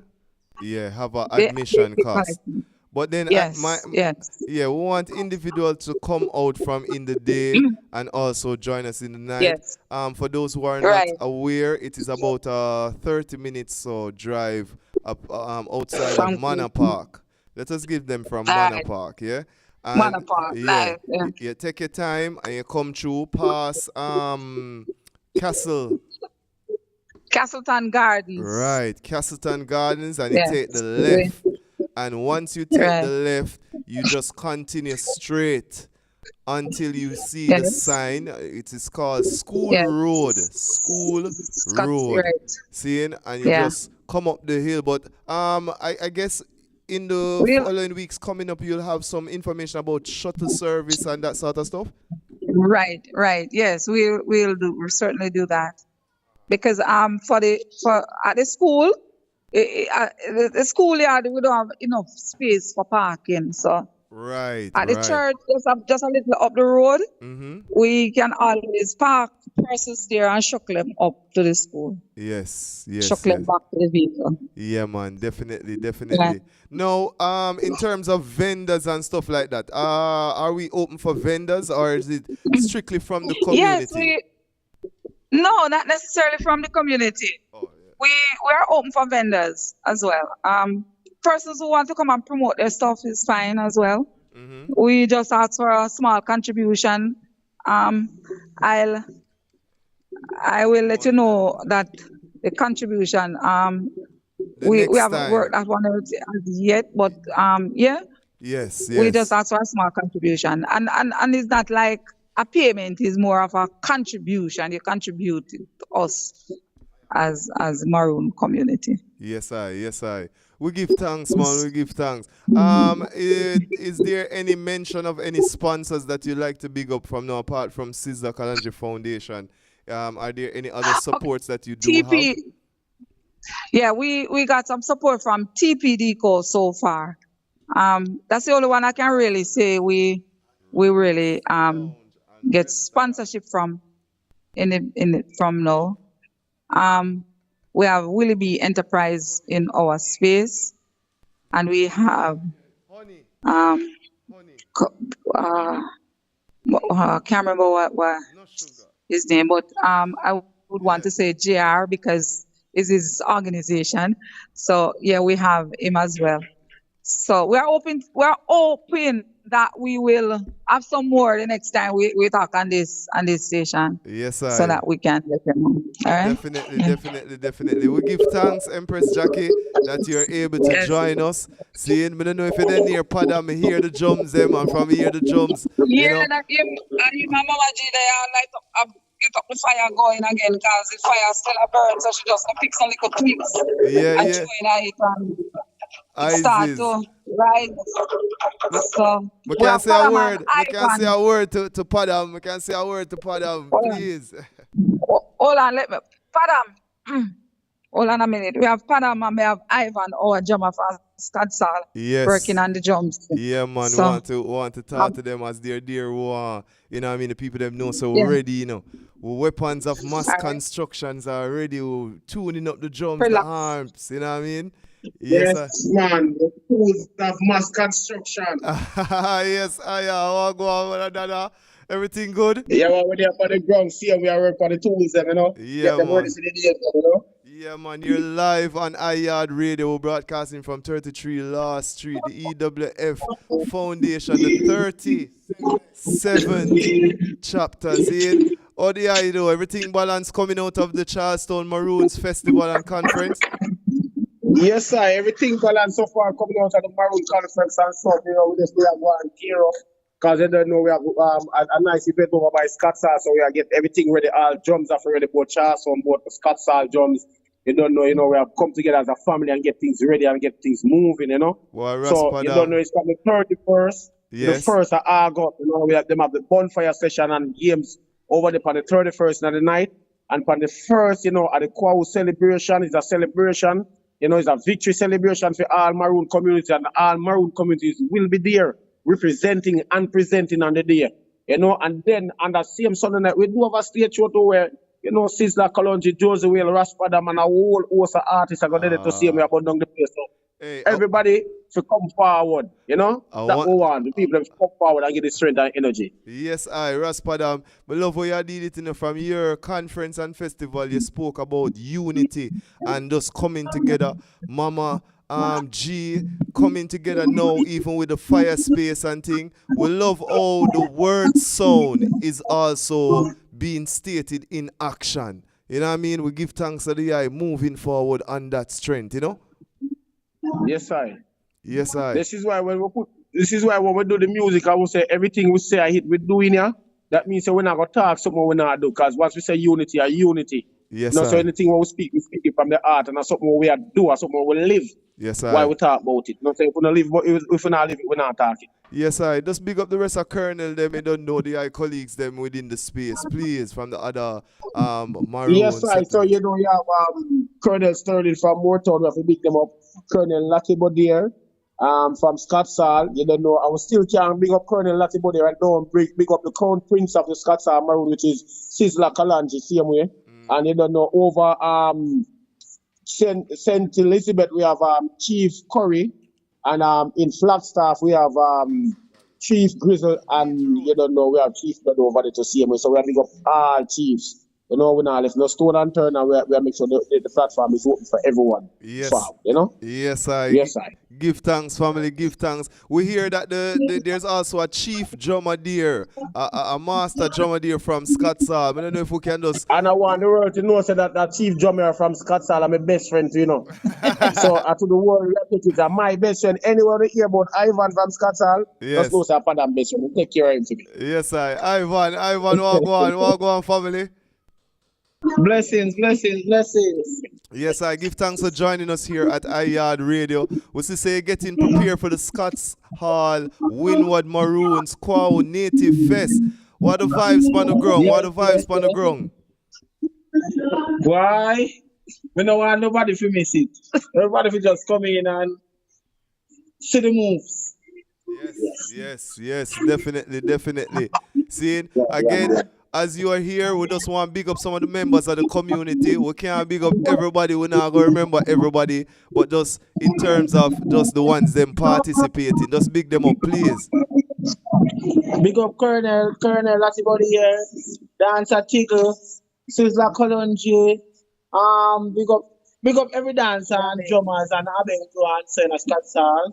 Just enough love and prosperity and everything. Yes, I. Looking forward, Yaad Radio will be there, and next strong, we definitely are going to link up again with somebody from the community. I'm going to talk about to Queen Mother Jackie there, please. Okay, I'm right here. Yeah, man. Queen Mother Jackie, thank you so much for joining us here today. Seeing, just again, remind the people them of the event and the date and the admission, please.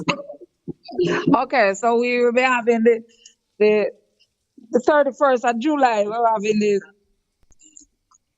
bonfire and games night. We're having a children treat in the day, domino tournament, and in the night we're going to be having the bonfire.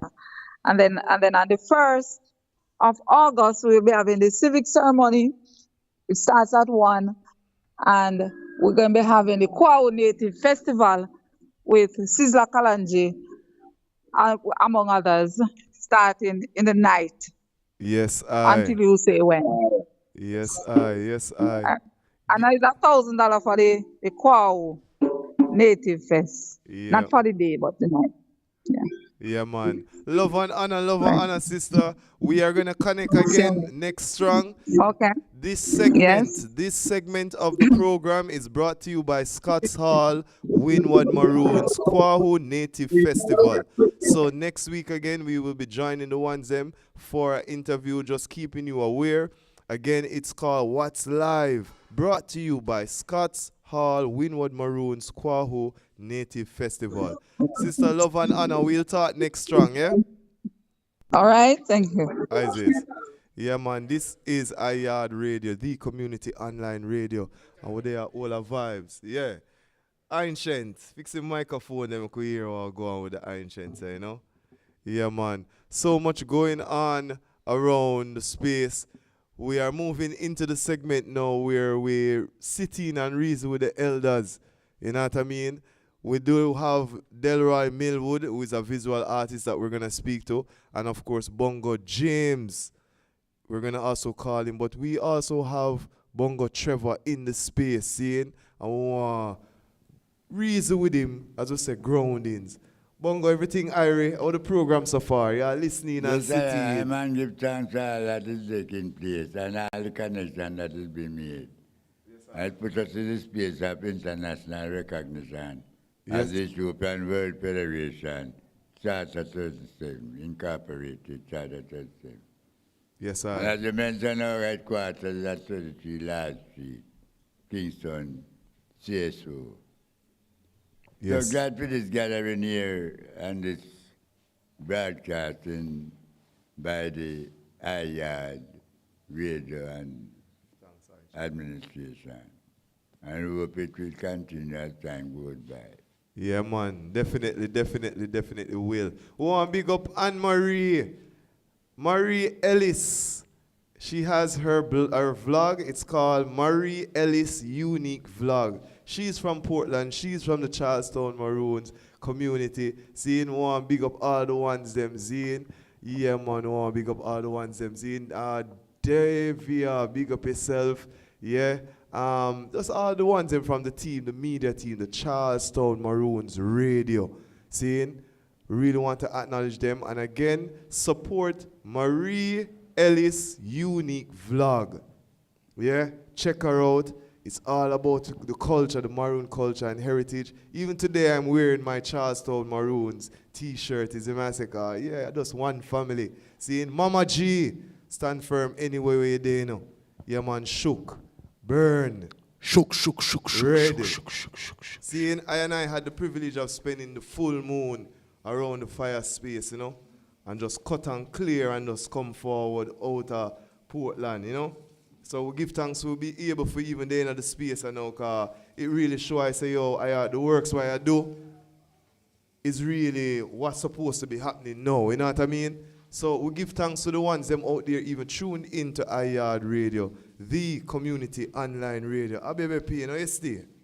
And if them not tune in, them out of tune.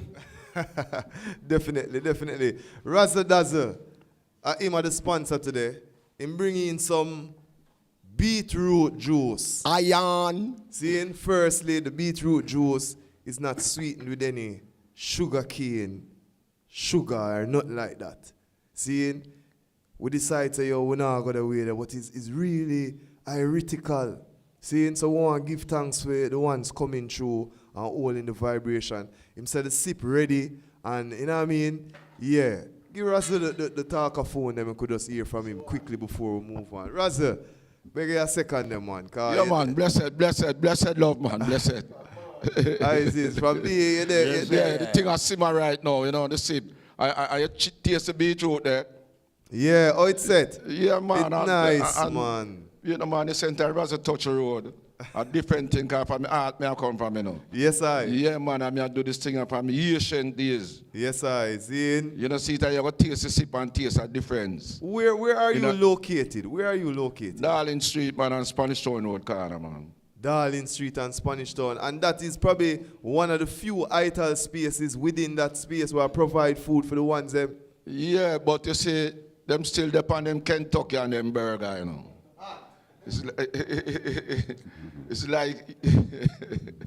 It's like crack cookie and them I take when they come to Kentucky or burger. We don't know how them put it right, you know. But the real thing to make them, you know, survive, them nah dig that. Even the same ones them now with the boom and the rum, you know. Look here, you tell them to avoid certain things. Them youth, yeah. Them nah listen, my youth, man. So, you know, we just give thanks to be here and, you know, more of you contribute to the Rastafarian movement, same here, because Mr. Man grew up amongst them from back of all days. Prince Emmanuel and all. Yes, sir.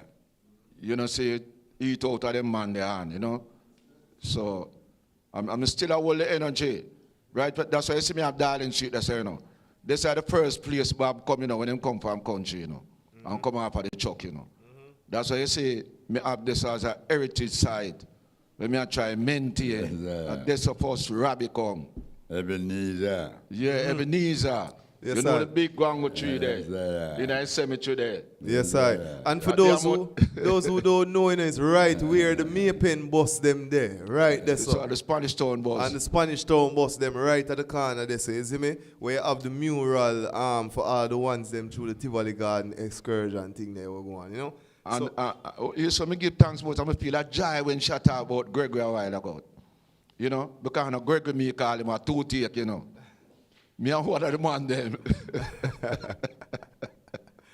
No, me and one of the man them, they beside him, you know. yeah. As a little youth, you know. Before me even bust, you know. On the bridge of Milk Lane, you know. Because that's where me usually hang out, you know. Then time the Herald Dunkley and them man, they are tour. And them man, when Dunkley come in back, them man, they just sit down on the bridge and watch Dunkley, you know. Because Dunkley have a baby mother than him pet. Gregory half far, you know. But she not let go ahead. Yes, I. So many, toothache, you know. yes, I. So we have an old history man they call Bunny. Me spar them man as a little youth because I was a street Arab. Them usually call me street Arab. Bunny, Peter, you know. Even the same Jimmy Cliff there, him do a documentary with me and him a walk through Kingston, you know. Okay. If you ever watch a documentary there. Yes, and man, when me grew up amongst them man, there's a little youth, Melanie and them Tony. Right now me have 2 records before Tony passed, him carry them come give me. Same place at Darling Street there, you know.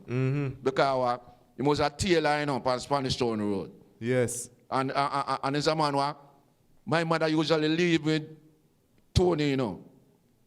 And sometimes remember when me a little baby, and the machine me the meanwhile Tony a pedal, you know. And I saw. Yes, I am. Yeah, man, that is a man.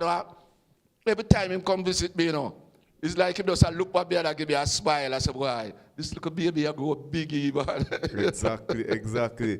Family, we give thanks to the AI being able to provide certain services, and one of the ones them know say, yo, the space is available for also hosting little events and also man, a little meetings. reasoning pertaining downtown. Yeah, you know, see it? Yes, I. If you can't carry your friends, them come there and sit in and have a lookout on Darling Street, and you know. Yes. Because when people are taught they're so safe, you try to make sure they're so safe.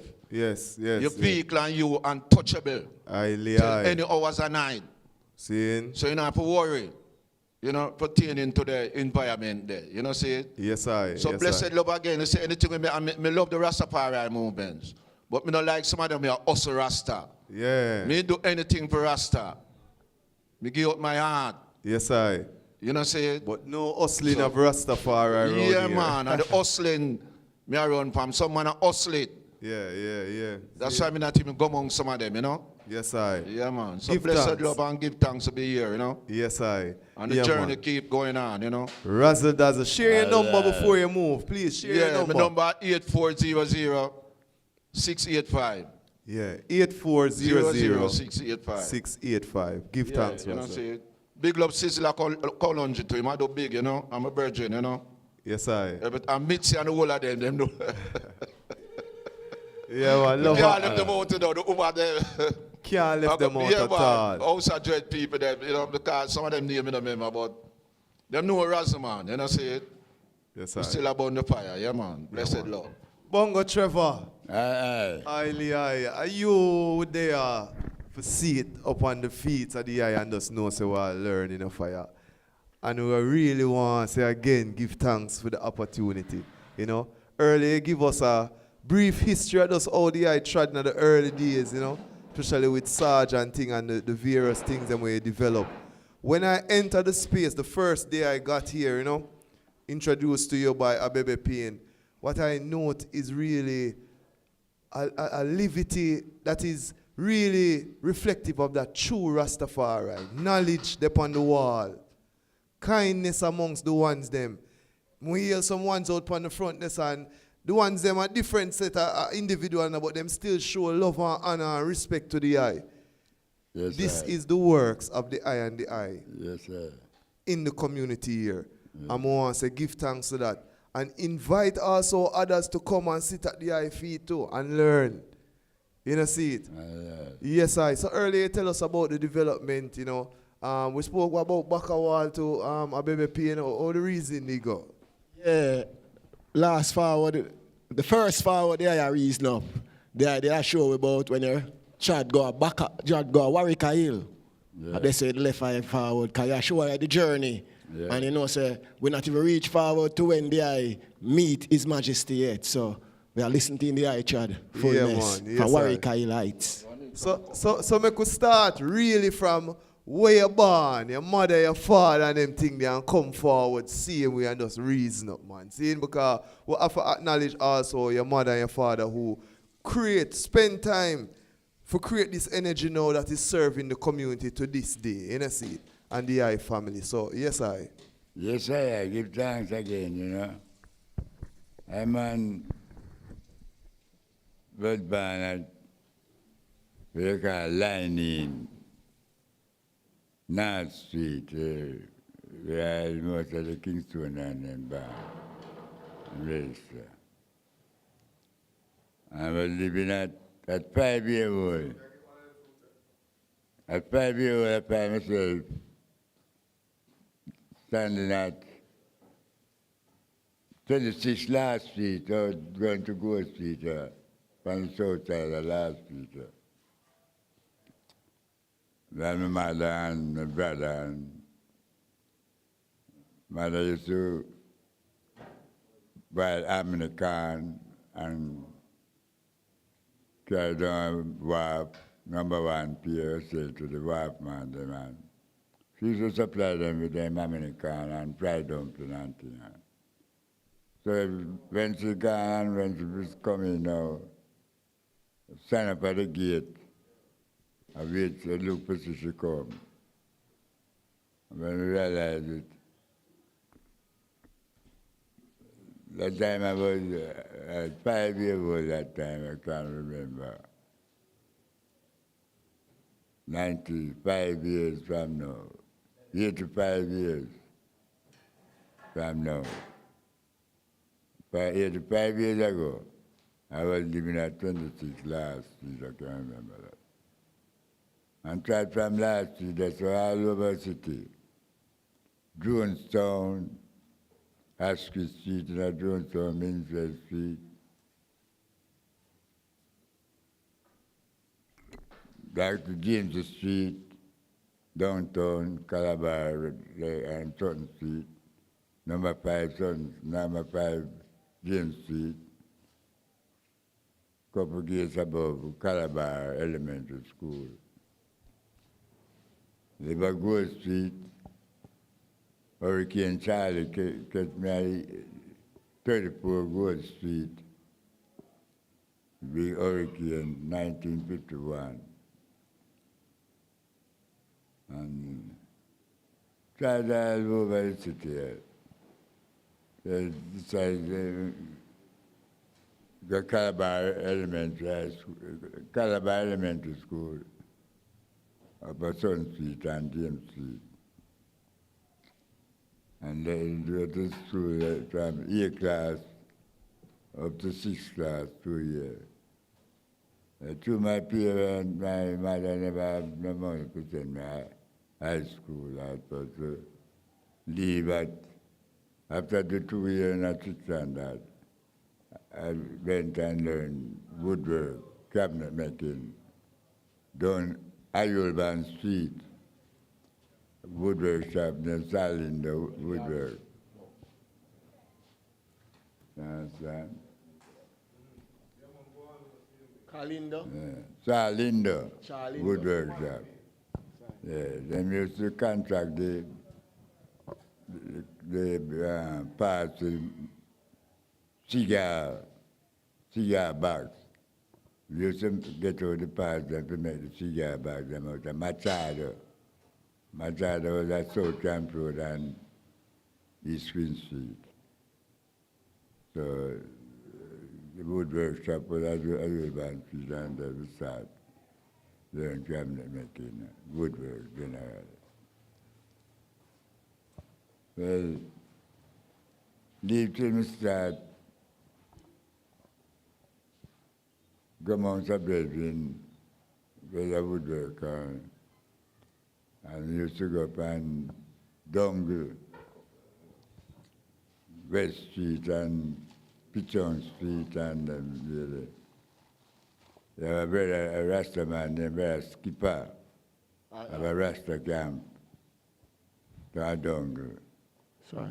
The brethren and brethren meet regularly. And used to do cooking. Morning time and cook banana and callaloo and porridge and thing, and the man come down to come get him breakfast at morning time and all that. And talk about the reasoning was about Ethiopia. His Majesty was the topic of the reading at that time. And that was a tattoo. Built up with old zinc and cardboard, lying inside, paint up, and when you enter the tattoo, you have to take off your shoes. And you have to read a psalm out of the Bible. And the chalice starts to go round. Every man was sitting, and we keep the chalice and give thanks, and the brother Skipper. They used to talk about Ethiopia and talk about the Ethiopian World Federation until the rest of the Federation organization in Jamaica never want to involve Rasta in the organization. Them say they don't want a Rasta in the organization from Dongle. So we reach there and reason until we organize and send a letter to His Majesty requesting a charter for the Federation. His Majesty sent the international organizer, the late Mrs. Amy Richardson. Mrs. Amy Richardson. Amy Richardson. And to send the charter to the Rastafari community of West Kingston, Charter 37. And from then we started operating. That was about 1955. Aye. And we started to function, keeping it all about it on the wayside corners. The main meeting spot was Regent Street and Spanish Town Road. Dark Park. Lava. Dark Park. Aye. They have a kind of a little band have a shop there, a shop of kind of Mr. White. Sell bird feeding and post feeding and things. Yes, well, that's right. So they get to have a light for to keep the meeting and all that. Keep me in a Spanish Town, keep me in Windward Road and Liver Road, keep me in Paradise Street and Windward Road, keep me in all both. You can mention some of the members, some of the early members of them. Well, some of the early members I can't remember. But Napier was the president. Lava girl. And Brother Wally was the treasurer. And me was recording secretary. You understand? Center Park is the Oxford Street.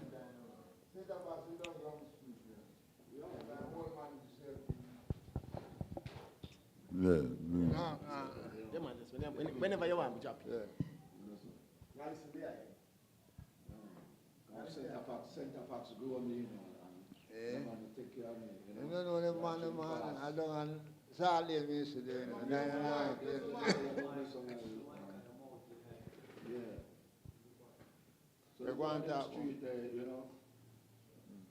That's why you see me try to keep alive downtown, because downtown have a rich history, you know, pertaining to the movements of Rastafari and the movements of certain musical things. Because You see, no care which part a man live in a Jamaica, or which part, them time of Trenchtown and Jonesville come like uptown, you know. You know, see? And no care when anybody there, they have to come market, come look them food. I down the sun at night, a man could have gone, I'm Yaad, but I down this everybody base. Some man have him look a house, a back a wall, him look a, you know, place amongst him friend, them stay in a old car or somewhere there. You know, see it? But downtown Coronation Market, that's what's the base pertaining to, because you have to come look your food. And as the King has said, it was at Regent Street and, what you say? Eastern Street, remember that park, and a tree usually dead over them feet ass, you know. I see sometimes you go there as look up, I drink the water, you know. See it. And the elder did I say? Ass trap, you know. But the elder did I say? Which part? They have that meet at the time, the EWF. You know, and sometimes yeah, fire. Ask them, and the slide in your coat and they ask them out, you know. And that way you ask, you know, because you drink the water, see you, you know. Yeah, we could hear the Haitians, I say. We hear the Haitians, I say. Yeah, man, so God, do you think about it? You know, it dies for a reason, you know. Yes, so the reading go on and go on. Mother Ben read with me to talk about Ethiopian World Federation until the government approached the government and called for a delegation to go to Africa to find out if African Prime Ministers want Rasta in Africa. Because them in Jamaica say Africa no want China because them no want China. So then send a 10-man delegation to Ethiopia to hear how the Africans them respond to migration of Rasta man to Ethiopia and Africa. Yeah. Well, them decided to select a delegation accompanied by government minister and university graduates and professors and things. And when I go to Ethiopia, they go to 5 African states, them visit. And 5 African states express willingness to take any amount of Jamaicans want to come to Ethiopia, to Africa, Ethiopia in general. 5 African states express readiness to recheck any Jamaicans, Rasta and Jamaicans in the world come to Africa. Okay. But until now, that the result of that delegation is not being discussed by the government officials as to respond to the request of the 5 African states to settle any Rasta or Jamaican in Africa. But the struggle continues. But it is a very important point you're just making, because that was something that you spoke of even earlier, and we want to really talk of it. What was that statement or that mandate that the government did not acknowledge at the time specifically? We just want them really. It was that as Ethiopians we were free to choose our state and denounce. Ethiopia and the government of the African state. So the issue has to be dealt with by on a government-to-government level. The government of Africa and the government of Ethiopia have to come together and organize to migration. Of the peoples? Of the people to Africa. Well, until now, such requests have not been approached. So it is like it actually want to die a natural death if it's not being reminded by the brethren who want to return to Africa. Yes, I. Yes, I. We go until His Majesty, the man known that His Majesty will be visiting Jamaica in 1966. Because His Majesty said Jamaica is a place in my life always wanted to go. So it was accepted to invite His Majesty to Jamaica, 1966. 1966, them said they have to invite Rasta representative to meet His Majesty. So the Rasta movement them in Jamaica at the time was summoned by the government to select a delegation to meet His Majesty, which comprised 13 Rastafari brethren from various mansions. And out of the 13 brethren, the Rastafari Brethren United Front was awarded 2 representatives to meet His Majesty out of the 13. And the day the 21st,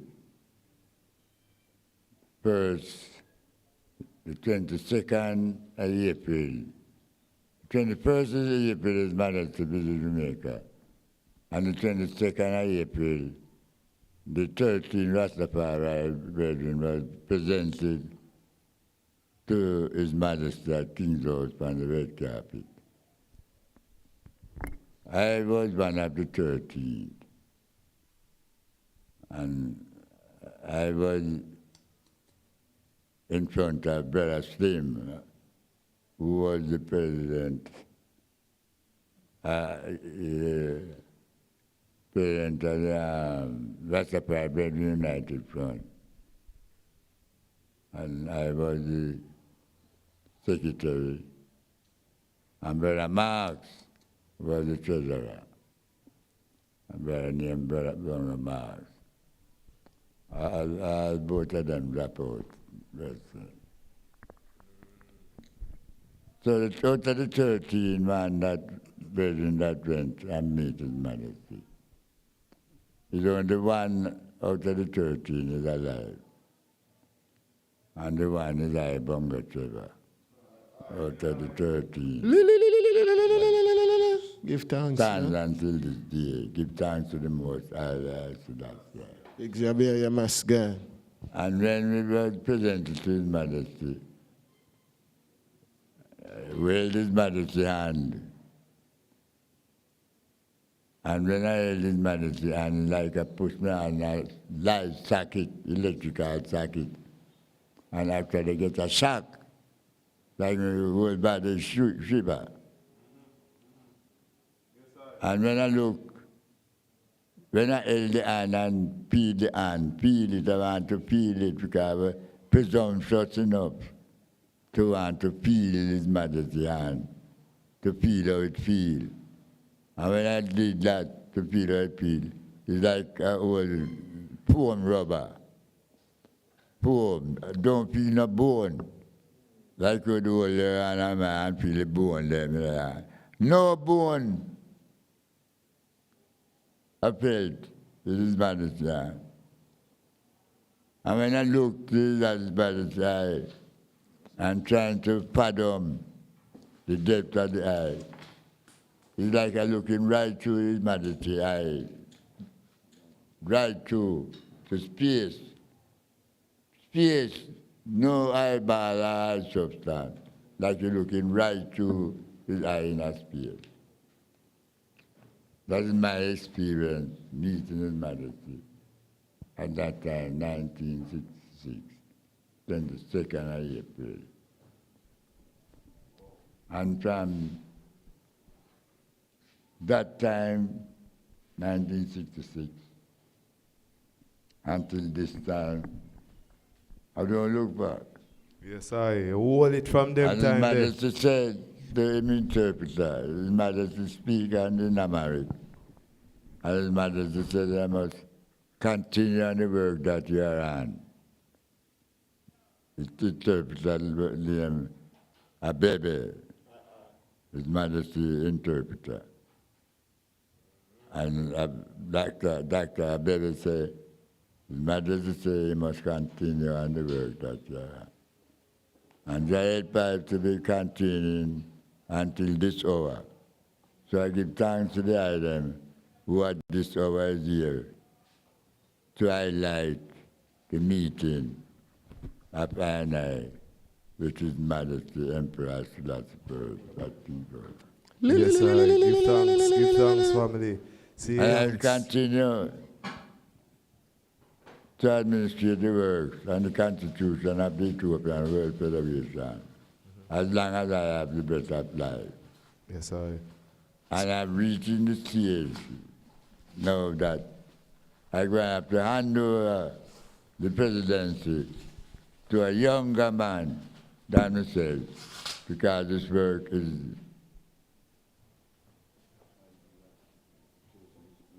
that I am is a dedicated work, and it needs physical strength and mental capacity to maintain and develop what is necessary to make this federation move up. Because federation have work to do. We have the school to maintain, and we have the church, the Ethiopian Orthodox Church, to finish, put on the roof and the church top, because that dome top going to be built. And that is part of our responsibility as Rastafari brethren. And part of the visit that His Majesty established to the people of Jamaica and the representative of the political sector. Answering what the brethren had presented to the government. Yes. 1962, when Jamaica moved towards independence. The brethren from Rastafari Brethren United from Bakawal confront the government and present to them a claim for Ethiopian nationality, wanting to be identified as Ethiopians abroad. Yes. Aye. And we consulted the government minister of Home Affairs and the Madam Minister, and then decided in our case that our case is legitimate. Yes. We have a legitimate claim, but they say we want documentary evidence from Ethiopia to identify I as Ethiopians abroad. Yes, sir. Can we just pause here for a second, because we have also on the line Bongo James, who is the one of the I to them from the space here. Bongo James, can you hear us? Bongo James. I don't know why I'm not hearing him now. I was just hearing him a little while ago. But yeah, go ahead. We see if we can get him back. His Majesty, in 1966, His Majesty was addressing the House of Member of the House of Parliament, both sides of the political arena, PNP and Labour, and declared to them that Ethiopians and Jamaicans are brothers of one blood and one race.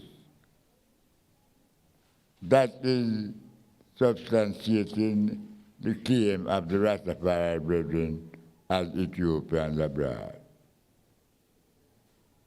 That too is not being recognized by the government.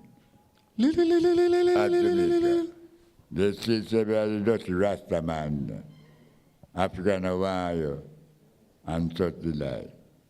But the emperor said, we are brothers of one blood and one race.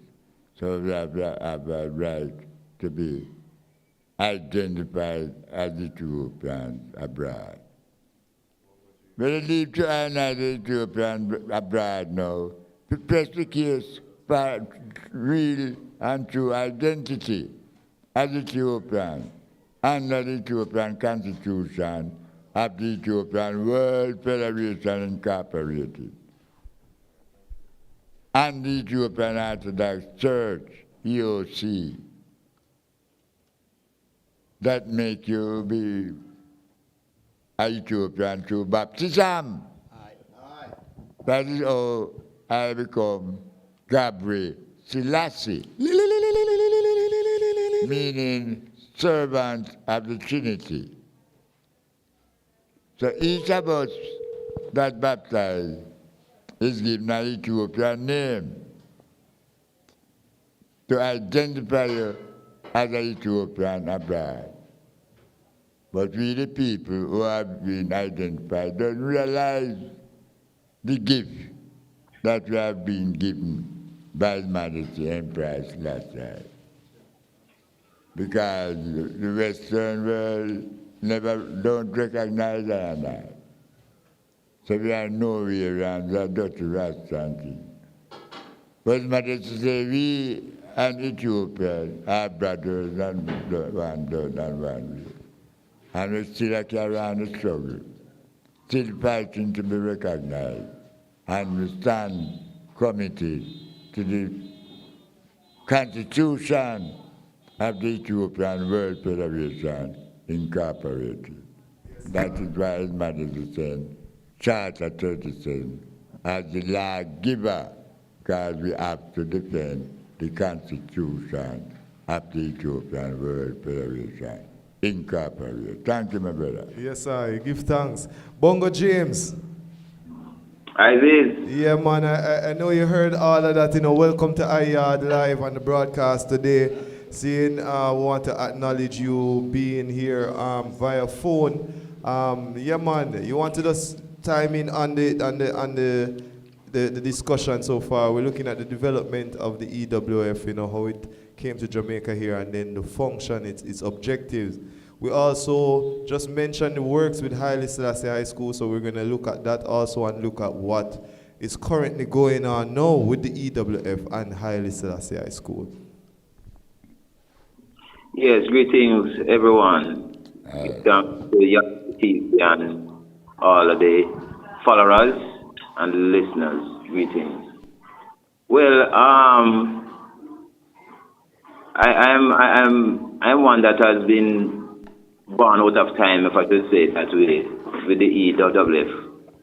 Because when I came there, it was because of a reasoning that we had on this platform that is called the Rastafari Global Reasoning, whereby we were introduced to a one called Rasped Cook and Rat Nimba about the repatriation plan of His Imperial Majesty that had sent down with an official delegation in 1962.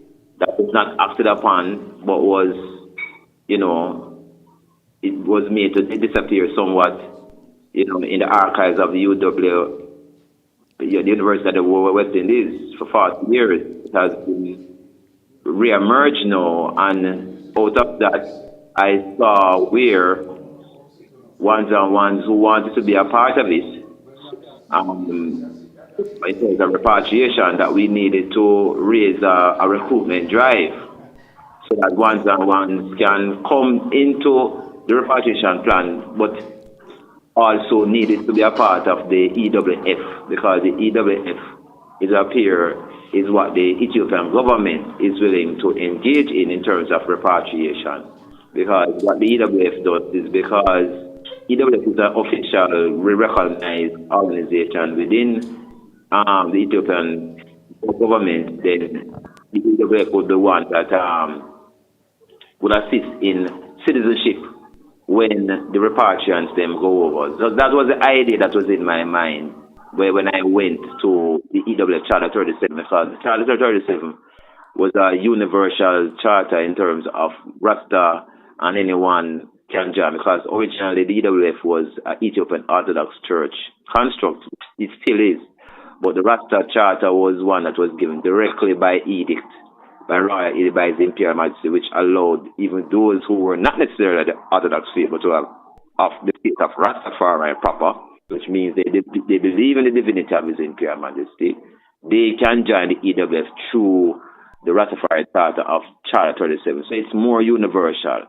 So that construct in terms of you necessarily being a part of the EWF in order to be a part of this particular repatriation plan of His Imperial Majesty would have now been complete, or should I say, one that that condition would be met, because ones won't feel isolated or feel that them can't join the EWF simply because them not join the Ethiopian Orthodox Church faith, because some people don't necessarily want to join the faith, but they want to join EWF. So that's how I reached there to inquire how this can be done, whereby the EWF Charter could be a repatriation recruitment center. And that is what I proposed to Bongo Trevor. And Bongo Trevor was quite open to the idea of 33 Law Street being a place to raise a recruitment of 100,000 people who would volunteer to want to be a part of this repatriation exercise that came out of the technical mission report from His Imperial Majesty in 1962 that we're trying to re-engineer and put into focus so that we can have a full implementation of it by 2030, which would result in a urban development model city being developed in Ethiopia around Shashamane. So that's how it started. But as time move on, Bongo Trevor saw it fit that in order for that plan to come true, to elevate me to a sort of an interim president, in order to see that plan through. And things just evolve until I recognize through the repatriation plan that His Imperial Majesty's idea is about building skills in order to prepare for repatriation. And that's how the school came into focus.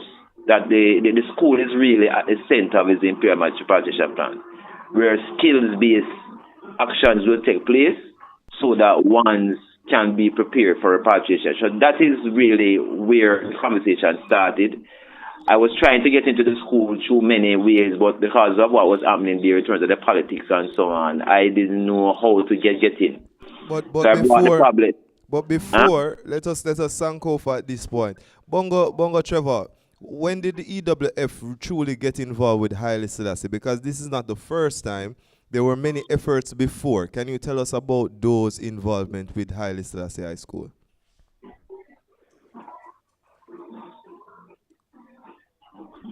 We started the program from 1995. When did we start it? 1995. And we have kept it up for about 3 years. From 1995? Yes. Yes, that's right. I went on 3 years straight until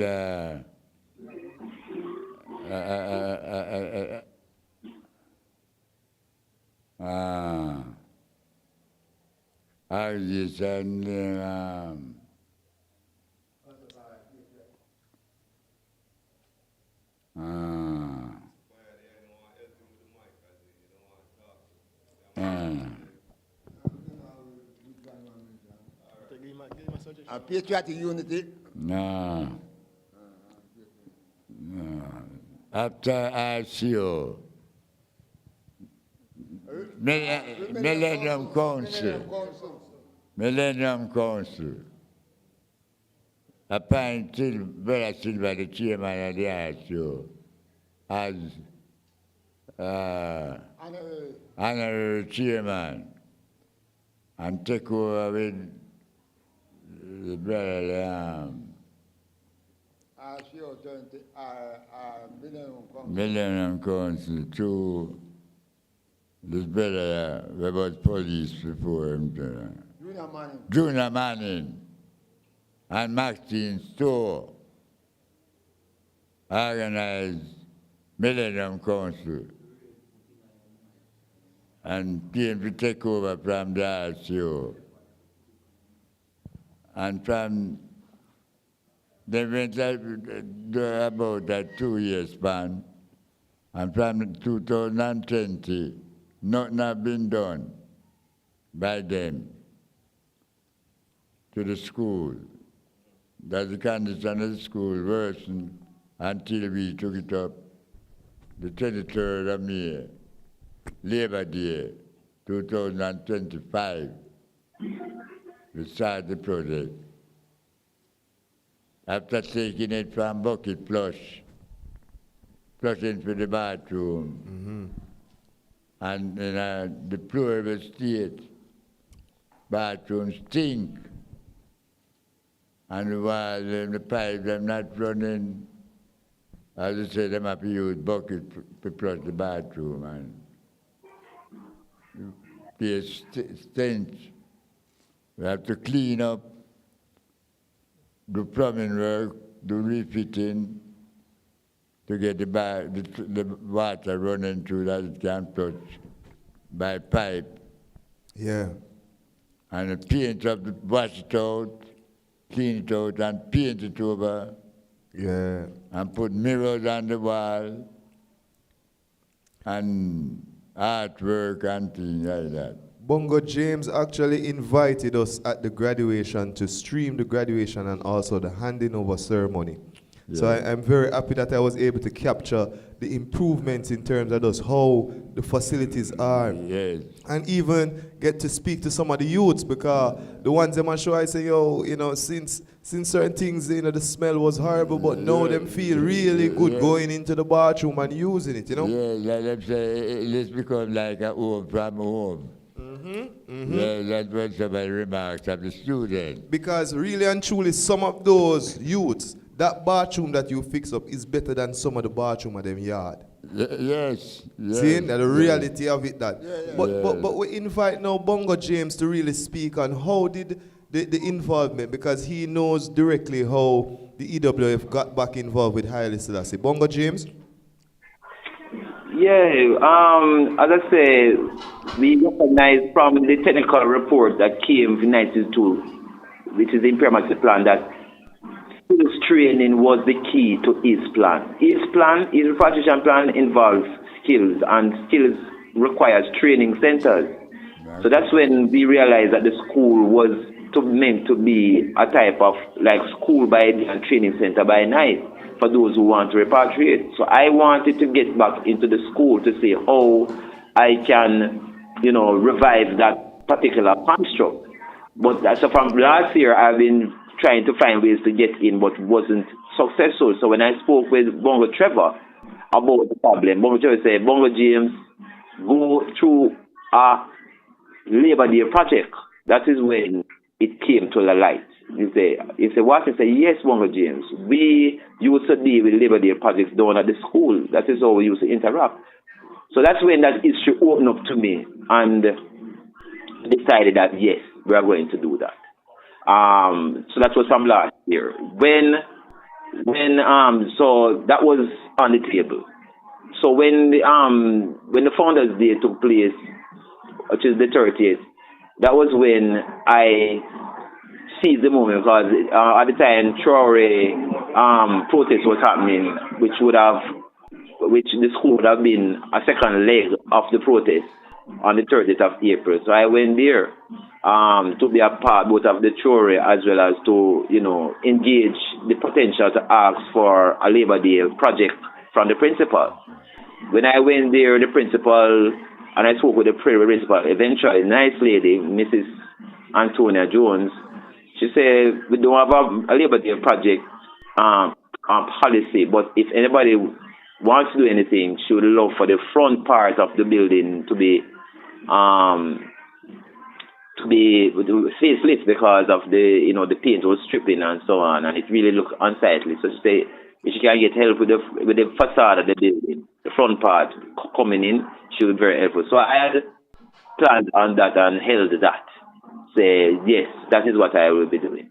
But Bongo Trevor, who came also on that same day, at the Founders Day told me about the bathrooms. They say the bathrooms need some fixing. But I wasn't focusing on the bathrooms, really. I was focused on what the principal told me, which is the facade. But he said, "Bongo James, the bathroom needs something." So I said, "All right, but President Trevor River, we will look into it as a part of what the principal has asked." So 7 days later, which is the May 7th, I brought a quantity person, which is my chairman for International Peacemaker Association, because he's into construction. I brought him to help to, price what it would take to do the facade, the paint and so on, as well as the bathroom. So I brought him, spoke with the bursar, but I just asked the bursar, a question, say, we want to do something for Labor Day. The principal has talked about the facade, what would be most impactful for the students if we should engage? And she looked at me and said, "Bongo James, if we can fix the bathroom, it would be such a great. The bathroom is in a very deplorable state." So I said, "All right, I will look into it." And we did the facade estimates in terms of the paint that's going to be needed, and then we went to the bathroom. First thing when we go the door was the ring. The man, the ring, was the lick. Them say, wow, this is high, man, But anyway, I went in nonetheless. Looked at the fixtures, asked me questions. The bursar was there, along with my, person who was doing the quantity survey. And when I look at the place and I saw the buckets on the ground and so on, and she told me that, they have to be used in the buckets to flush toilets, children have to use it, no running water and so on. I just asked her, how long has it been, how much months has it been like this? Because in my mind, it was months. And she told me, "Bongo James, not months. It has been like this for years." And that was when everything changed for me right there. It's like me just black out, because I can't believe the children of 12 to 15, because when I asked her the age range for the bathroom, she says 12 to 15-year-olds use this bathroom. I say, I just like black out. I mean, me don't want to ball, me don't want to cry, me don't want, I said, no, this more like years. I said, no, this has to fix. This has to fix. So that is when I went into, this mode of, something has to be done. And that's when I went back to Bongo Trevor and we sat down and we worked out a plan as to how it is to be done. And the rest is history. We do the flyer. Sister Fenaya got onto it and she just blazed it all over the place, But it was a work of passion, as I was determined that the children, I just felt that the children was being penalized for something that they had nothing to do with in relation to. It has been like this for 7 years. That is more than even what the children who are there. Yeah, man. We want to really acknowledge Rastafari TV, Sister Fanaya, and the whole family in terms of what they have done. You know what I mean? Very important. Just the ones who contribute to it. We hear reasoning with Bongo Trevor and him show say, His Majesty don't interpret him. Interpreter don't tell him say, continue with what they them do. And to see even this day he's still continuing that works, and for you to be able to, facilitate that. We have to really acknowledge that, and for the ones over by Peacemakers also, we want to acknowledge their efforts in putting it together. So everyone who are a part of the team, really and truly. As I was stating, we were there for the graduation. We were there for the handing over ceremony. We give thanks for that opportunity also. So, yeah, the works of EWF continues in this time. Yes, the EWF work is very important as an idea that come from His Imperial Majesty through His servants, but one that is endorsed. It's very important because, again, all governmental prerogatives within Rastafari can be handled with the constitution that has been set up in the EWF for I to understand how to position ourselves governmentally. I saw that clearly. I know there have been issues in terms of actors causing all sorts of, chaos and so on. But it's above these actors. The idea that the ideology associated with the formation of the EWF is timeless. It is not bound to any one personality. It comes from the sovereignty of His Imperial Majesty himself being able to go beyond the borders of Ethiopia and to reach in our diplomatic ways to the end that, if I'm to put it in straight talk, it is a way in which the Imperial Majesty can use his sovereignty to give you a diplomatic type status so that where you're being abused, once you have been designated as a member of the EWF, you are on a certain protection.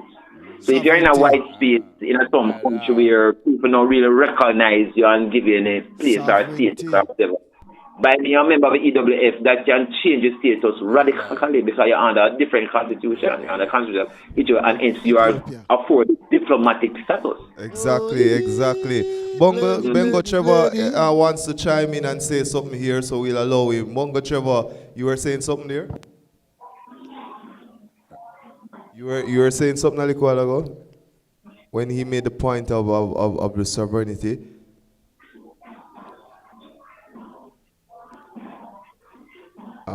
See? Come again. No, when Bongo James was talking a little while ago, you were saying something. So you were making a comment, so we wanted to hear what comment you were making based on what he was saying, No comment, and I appreciate the stand that Bongo James took when I told him that we need to work together to promote the development of the school. And I appreciate what they have done up to this hour. And I hope we'll be strengthened to continue in the right perspective. Bongo James, big up yourself. Yes, I. And continue the work. Yes, I. Give thanks. And if I could chime in a little bit, because just I say, the point that I make, Bongo James, is a very, very significant one as to the role of the EWF, chapter 37, and the operation and function of the Rastafari movement entirely. Is right? Because based on a constitution provided by His Majesty himself, Rastafari. We set a foundation. It is granted to I and I people an opportunity to move away from the corruption and the degradation that we face in this Western Hemisphere and to move to an identity, right, as an African, as an Ethiopian national, whether through the EWF or through the Ethiopian Orthodox Church, but mandated directly by His Majesty Emperor Haile Selassie. So that point there is a very significant one, and the ones them for really take in and take heed to the works of the EWF. The key metaphysical element behind the Ethiopian constitution is this notion of never being colonized. And I don't think you'll understand it until you taste it and recognize the importance of that particular element. Because once you taste what it's like to have never been colonized as a black person, you will never want to go back to where you have been induced to 500 years of slavery programming. You understand what I mean? Once you have tasted what it's like to be a person, a black person, who have never been colonized, you will never go back. You will never go back. And that's what the Constitution is trying to get into your spirit. Because once you feel that, that's it. You realize that the game is up. The game is up. You realize that you're no longer 3/5 of a person. You realize that you are very much a man in this world with a voice. Yeah, significant. A man of sovereignty, as you said, as I said before, a man of sovereignty because His Majesty provided that sovereignty. It's very important that you say Ethiopian sovereignty because the other sovereignties are colonized. That's sovereignty. the point. Ethiopian sovereignty. I pray thee. Right. Never been colonized. That is a key element because you can be everything that appears sovereign, but once that element is not there, and you try to talk about you go repatriate to Ghana. After there for a while, you recognize the but please, I am in a colonized place, even though I'm in Africa. You understand? So there's another tier of freedom that is missing, even from a place like Ghana, even from a place like Sierra Leone, even from a place, because there is still a veil over them that is called, they were colonized. They were colonized, and hence that level of freedom that the repatriation have coming through His Imperial Majesty, there is a tier below, nonetheless. So that's why when we go to Botswana, why we not go to these places? Of course we're gonna go to these places, but from a place that has never been colonized, that has to be the fountainhead.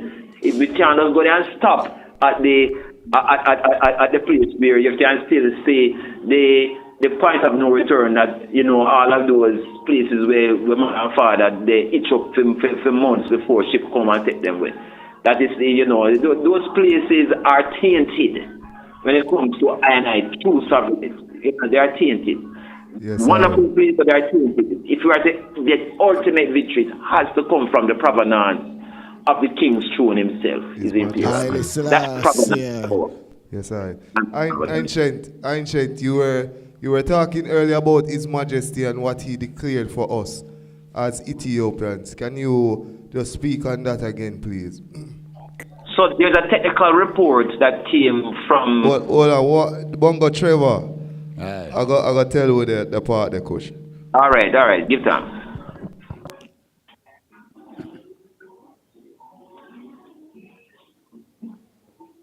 Yes, I am. The technical report need to be recognized by I and to be put forward to the government for a reply to the five African states that request the feedback from the Jamaica government. That is what we need now.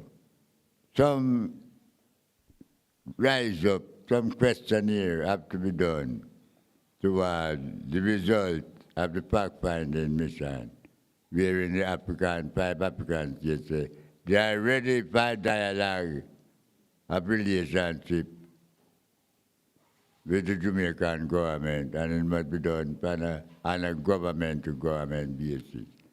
So we are waiting for the next move to confront the government to reply to the request of those five African states, including Ethiopia, where the Rastaman depends as his homeland.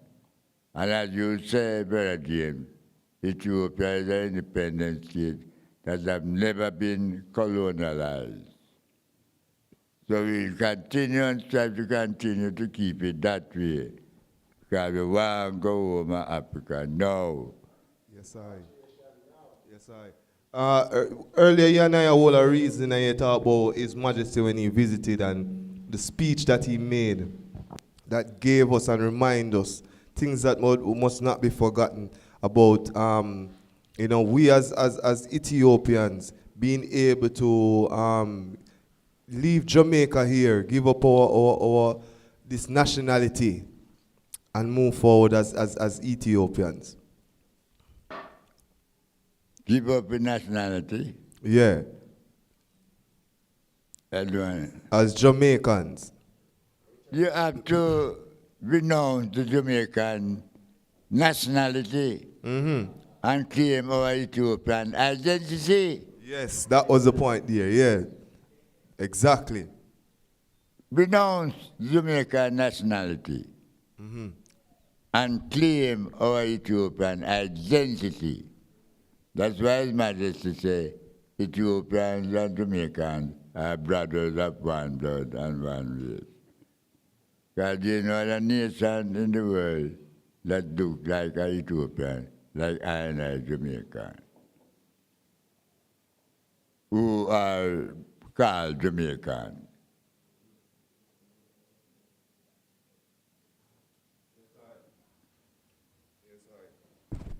We must never forget this, because individuals are there and they're moving around and them feel like, say, because them come here upon a ship, that doesn't even count for anything. We are who we are, great kings and queens, you know. Great Mennonites, great Negusses from out of Africa. Yeah. So, exactly. Seeing, even before that, we have been sailing the oceans. Seeing, so I and I again renounce that, you know, renounce this Jamaican nationality thing and identify ourselves as a sovereign Ethiopian moving forward to the motherland.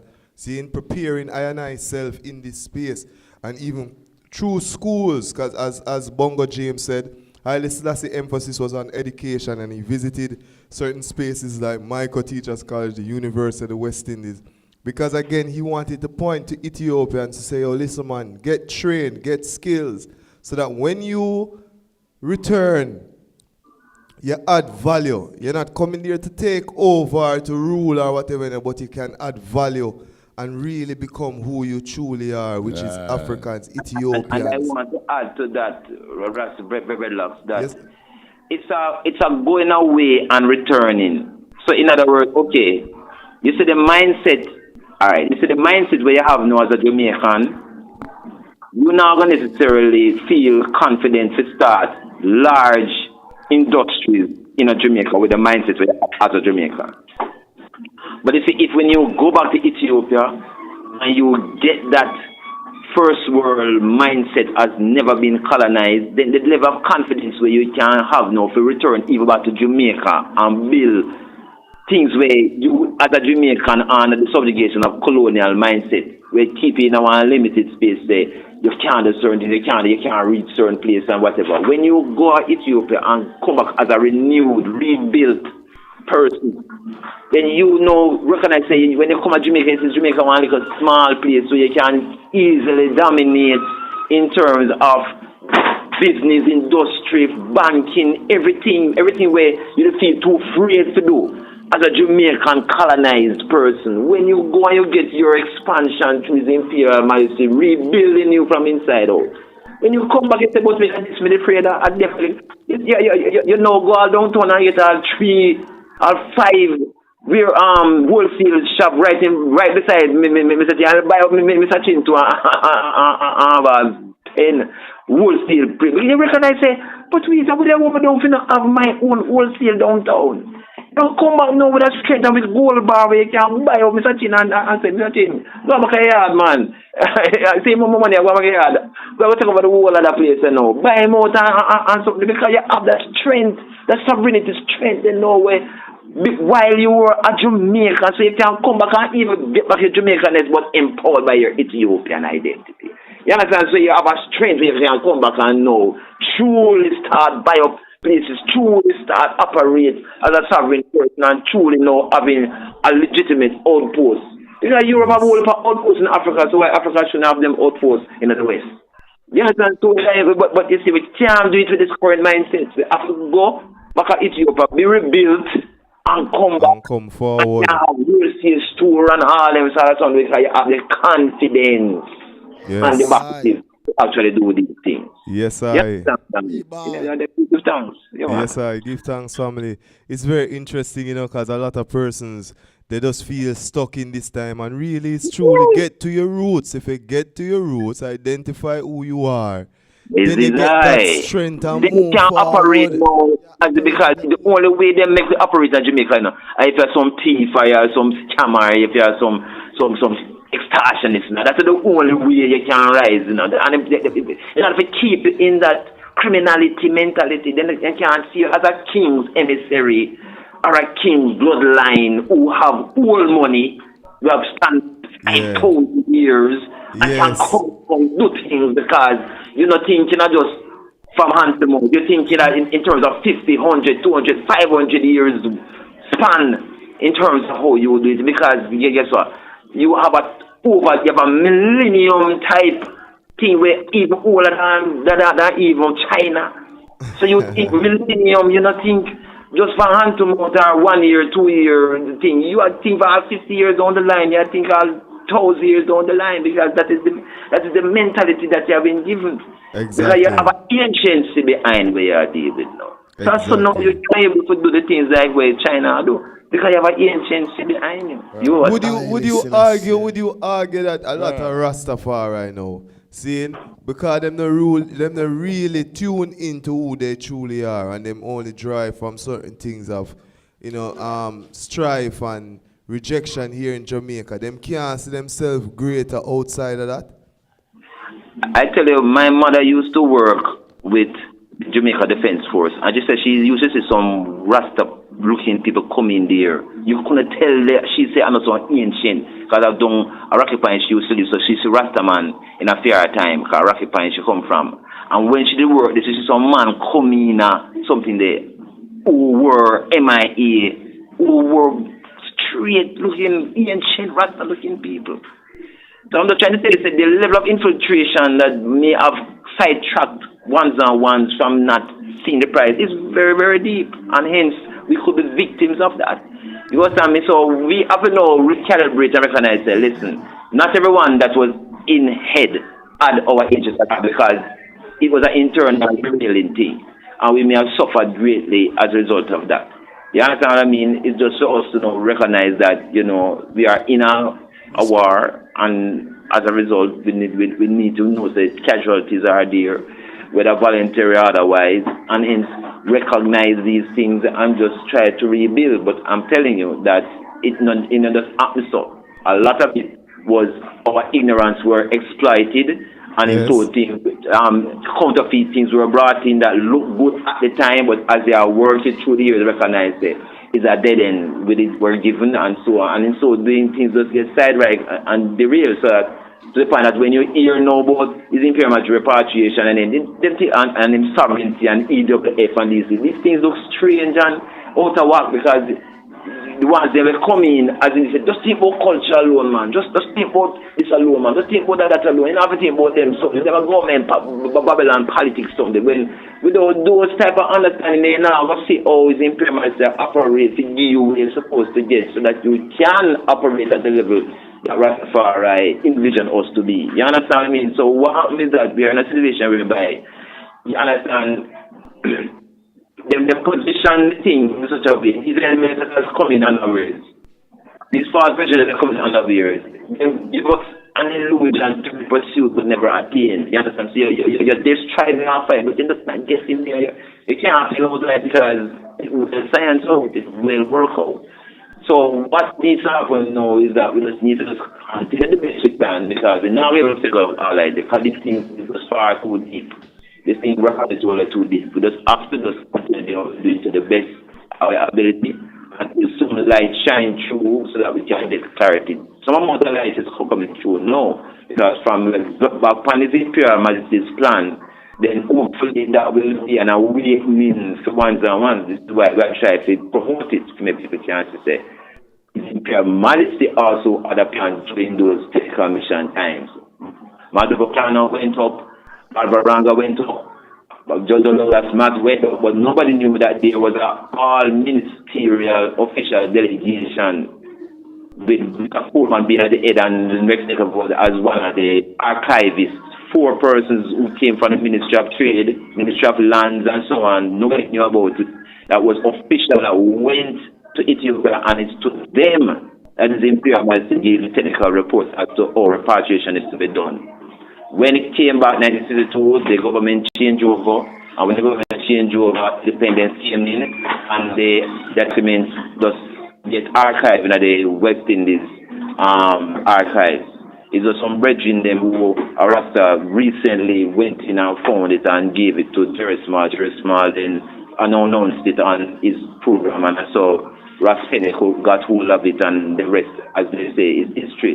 You understand? So it's just recently that this development of a 3rd delegation official from the government proper that went and got a response that was so resounding that, instead independence came as a result of it, and as you know, 63 was Coral Gardens. So there seemed to have been a situation where some sort of erasure program was put in place to make sure that idea of an open armsness of Ethiopia, because when you look at the fact-finding mission, Ghana and Nigeria wasn't as open to the resettlement program. The only one that has been open full throttle about resettlement, it was Ethiopia. Everyone else was at a KG, wait and see type thing and so on. He was the only one that had full open arms. And if you check the history, yes, sir. Bongo James, yes. I ask if we can go to our next environment that the music is not playing in the background, because we want to hear you very clearly.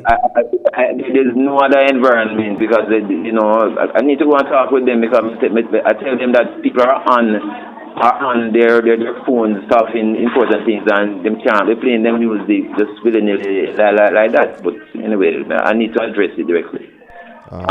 There's no place I can go because it's... All right, continue. Yeah. Yes.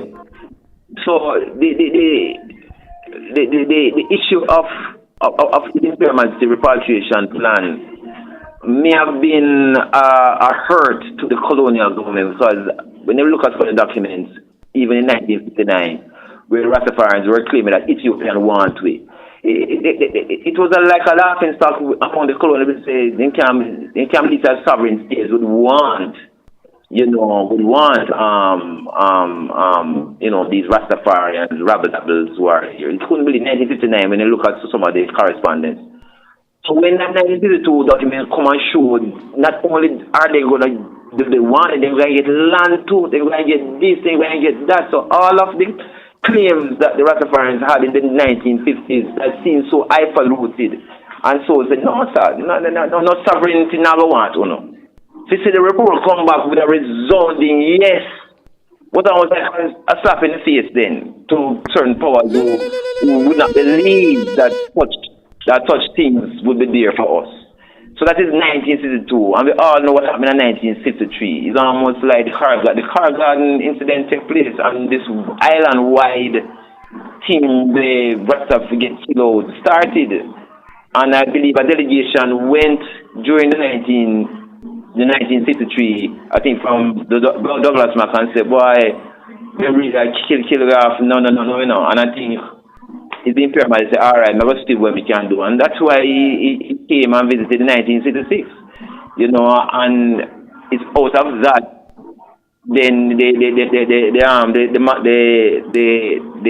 the purging slowed down or stopped, because they realized that really and truly the claims that the Rastafarians had on Ethiopia were actually correct. The Ethiopian highest head came and affirmed that yes, I'm a pity them, brothers and sisters, I'm a pity them sitting in a parliament. Yes, they are correct in their assessment. They know what they're saying. What they're saying is correct. I endorse it. And that's what. There's a whole heap of things there, so they are unpacking. There's a whole heap of things they are unpack, Brother James, because firstly, you talk about even when you call reparation of the mind, and you talk about a sovereignty where could only come through Ethiopia itself as a nation that has never been conquered.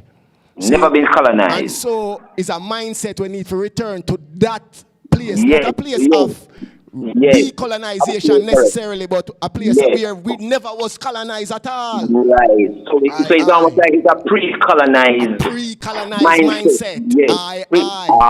And you even speak further on. It's an artifact of a mindset that has been lost, but has been found in the constitution of the EWF. Hidden in the constitution of the EWF to search us out. You see it? If the EWF will come to the constitution and say, do you see me? No. And they move on to the next person. Who seem or receive the good news. Because the constitution all have good news, It named the anciency of Ethiopia. Before colonization. It's like that.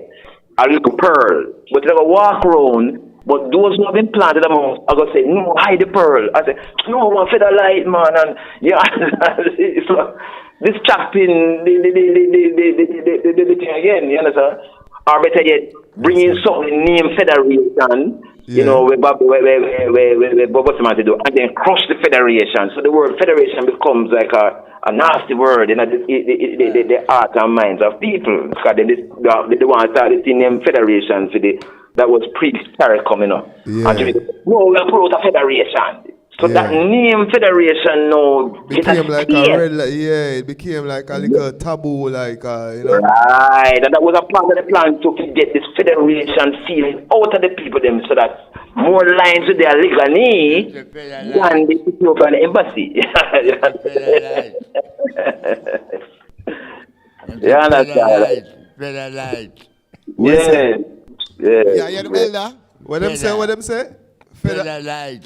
Yeah. Federalite. That means the God federation. Federalite. So it slowly turned the Rastaman away from the federation. So you're pointing there now to a direct political assault on the Rastafari movement. The Windrush coming, the Windrush was to shunt, the repatriation plan of His Imperial Majesty, for the short circuit, Who that? So the Windrush, the Federalite, the Federation, Mistart, all of these things was a choreographed orchestration to get the people their mind off of Ethiopia and get them to Flatbush and to some Birmingham, whatever, but not get to where they can make millions of Trores come back. And you speak directly to them to a sabotaging. Yes. Sabotage. Well-planned propaganda sabotage to ensure that we stay colonized. Aye. Yeah.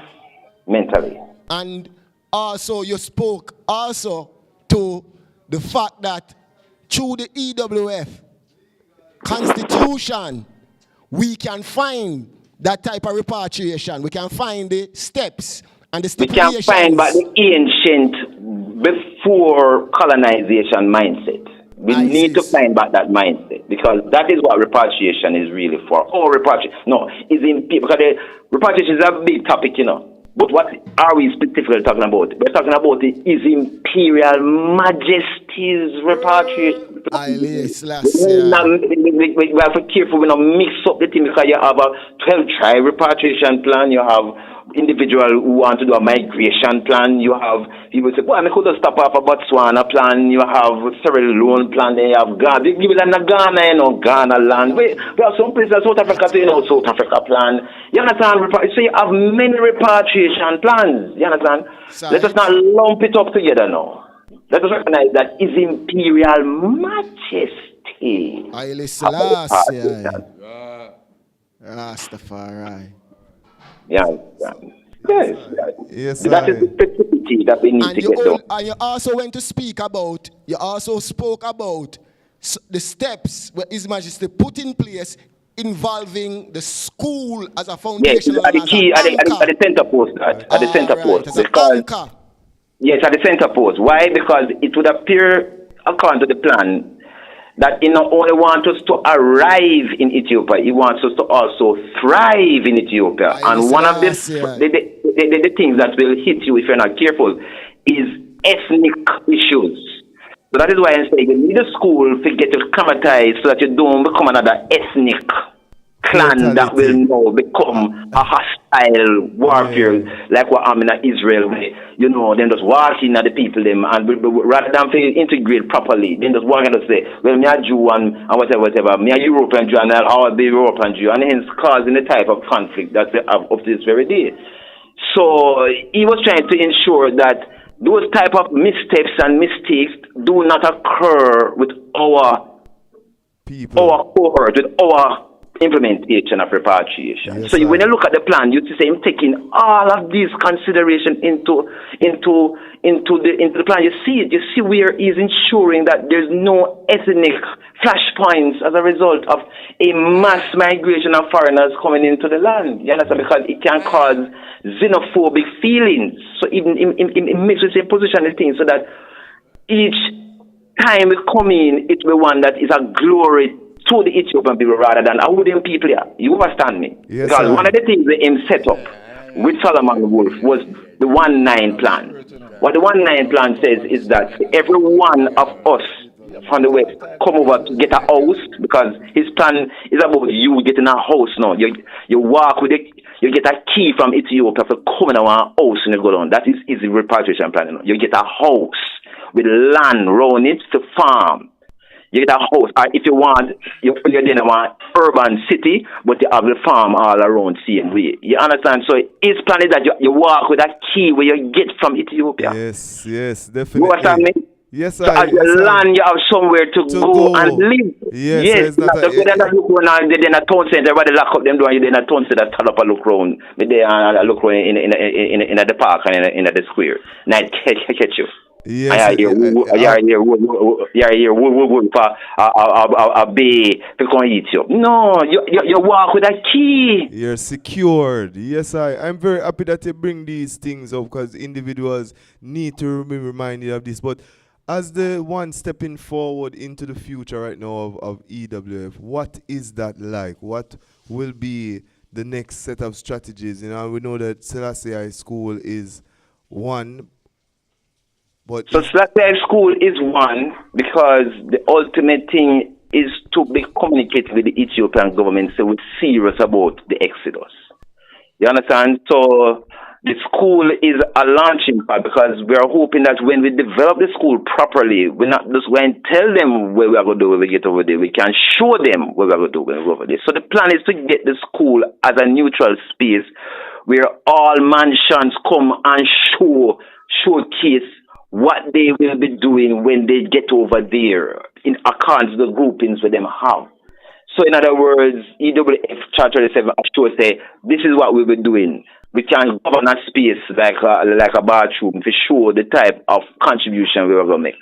Another one within a farming, then come show. So in other words, it must be a place where the Prime Minister of Ethiopia can come and do a state visit and we can carry him go to the school and show them a Rastafari I go to when they get to Ethiopia. You understand what I mean? We can show him where we are going. Not just tell him where we are going. We can show him because we're going to see a school with modern facilities. We're going to see a school well organized, a school that is completely nourished and taken care of by the very Rastafari community to whose name represents, even though we get it, we don't use that as a penalty, but that we still get ourselves involved in such a way that the school is the best school on the island by the hand of Rastafari. Yeah. And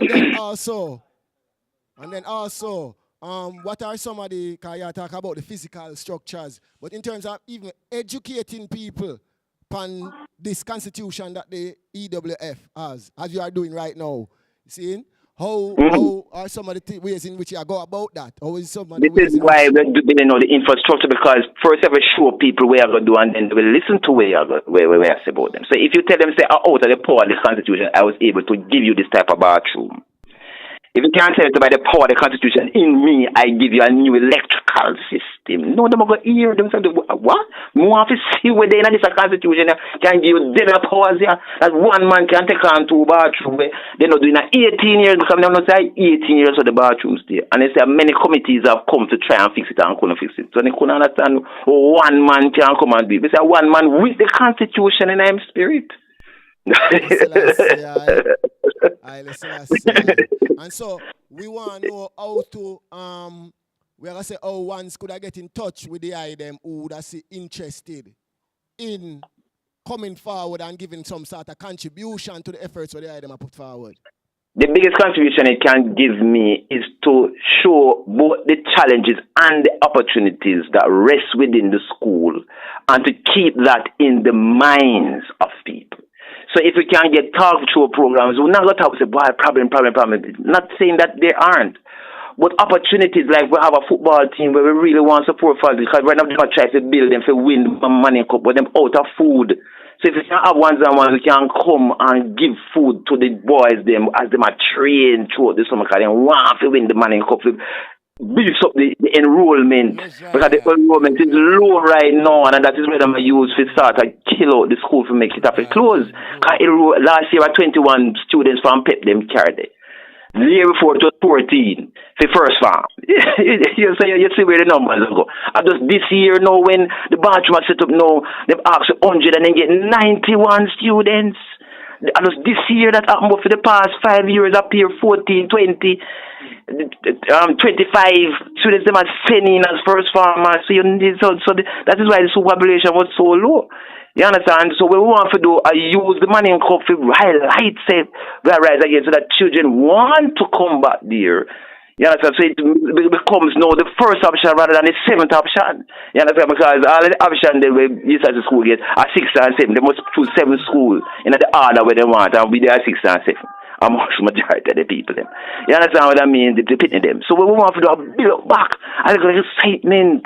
So right now, they use them a worker, but them out of funds for food. So if Rastafari community could I even bring some food and whatever, and work with something to work with the principal, because the principal is the lead on this. She determined, said she wants this team to rise so that we can have football matches as a part of fundraising, and we can also win the World Cup, the Banning Cup, as a part of boosting the discipline ability of the school to actually be disciplined enough to win victories. You understand? Because these things add up. School challenge, school, and all these things help for me. Parents make assessments about wait, if they win school challenge and I win Banning Cup, that means they have a truly good discipline program. You understand what I mean? So these are the opportunities that I'm hoping Rastafari will use to actually come and get a voice amongst the administration so that we can make the school in the image and the likeness that we would love while still respecting the fact that we are in a situation whereby we have to know to behave ourselves wisely while we are still not yet repatriated as we are to, the exodus we as we are to. So it's to have this diplomatic but nonetheless very deliberate way of positioning ourselves and asserting ourselves in a level of positivity to the end that even ones who were naysayers can come and in the nature of our words can admire us, because I can tell you, man, a whoop admiration Rastafari gets right now because of where we do Haile Selassie School. I mean, even the chairman look at me, a nice elderly sister, and said she was too once a Rastafarian in the 70s. Something that she never tell anybody before, but because of the work which she see, she couldn't help but acknowledge that she was a Rastafarian too. Nobody never, and she is the boss for the principal. And she said, Bongo James, say I was a Rastafarian once in the 70s. Blacks used to reach down on my bottom. Yeah, she tell me. And she looked at the little people where me have of his Imperial Majesty, and she said she want one for herself and one for the principal to wear to win official meetings. So that is the level. That is the level that can happen when they see the type of actions that shows say we are progressive in our governmental prerogatives. You understand what I mean? Yes. We know, through the divinity of his imperial intelligence, we recognize the things that needs to get done, and in so doing, it shines a light. Because I know people go to the bathroom, but they never see the importance of the bathroom being an important part of the thing. Them say, well, if you buy more computers or if you buy more paint or whatever, but not seeing the bathroom as an oppressive place for feeling dejected, because you ask them to be excellent, but yet say when you're in a bathroom, it'll tell you something else. You understand? And these things cause confusion. So for Rastafari now, being Rastafari is being governed by the divinity of the imperial. The divinity will instruct us, say, fix the bathroom.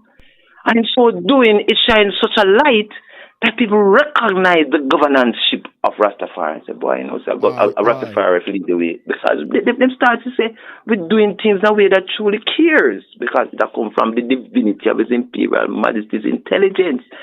Him who cares for us, give with the instructions so that we can execute it, and then the light just bursts out, and then the people start to see the beauty of what we have, to the point that they will confess that, yes, Rasta is the way. You understand what I mean? Yes, this is how it is going to be done. Can't be done in a way. Can't be done in a way, We have to convince people to work, Say his imperial divinity is for all and for I and is worthy to be called Earth's rightful ruler. And it's action we take in divinity that is going to be profound and make it be called the light of the world. And some people are going to be convinced that, yes.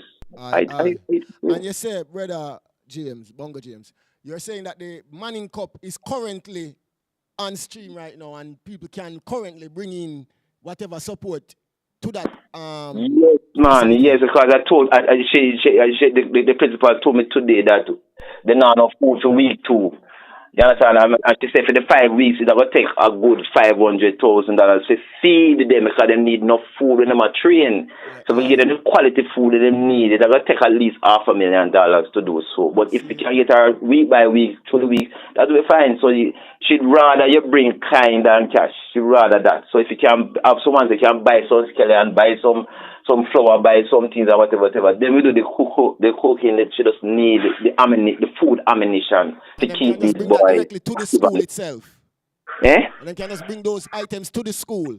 Yeah, man, you carry them to the school. Just carry them and just drop them off at the school. Just tell them, say, you come here to support the Manning Cup team and food-wise, and just drop it off. And then they can take your name and important role there you take on. And that's such an important role there you take on.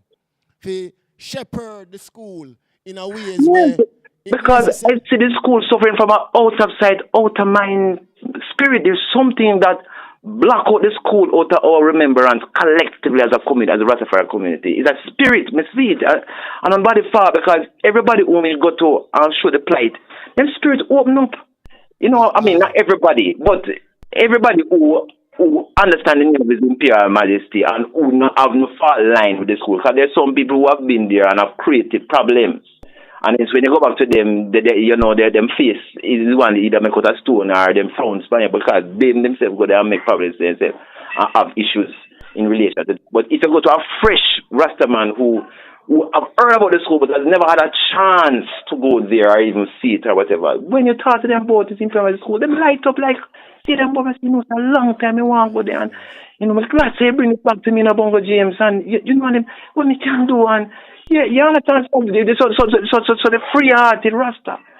The school have a place but there's that image where block it out to make them no member. The school until either crisis come about or ones like myself.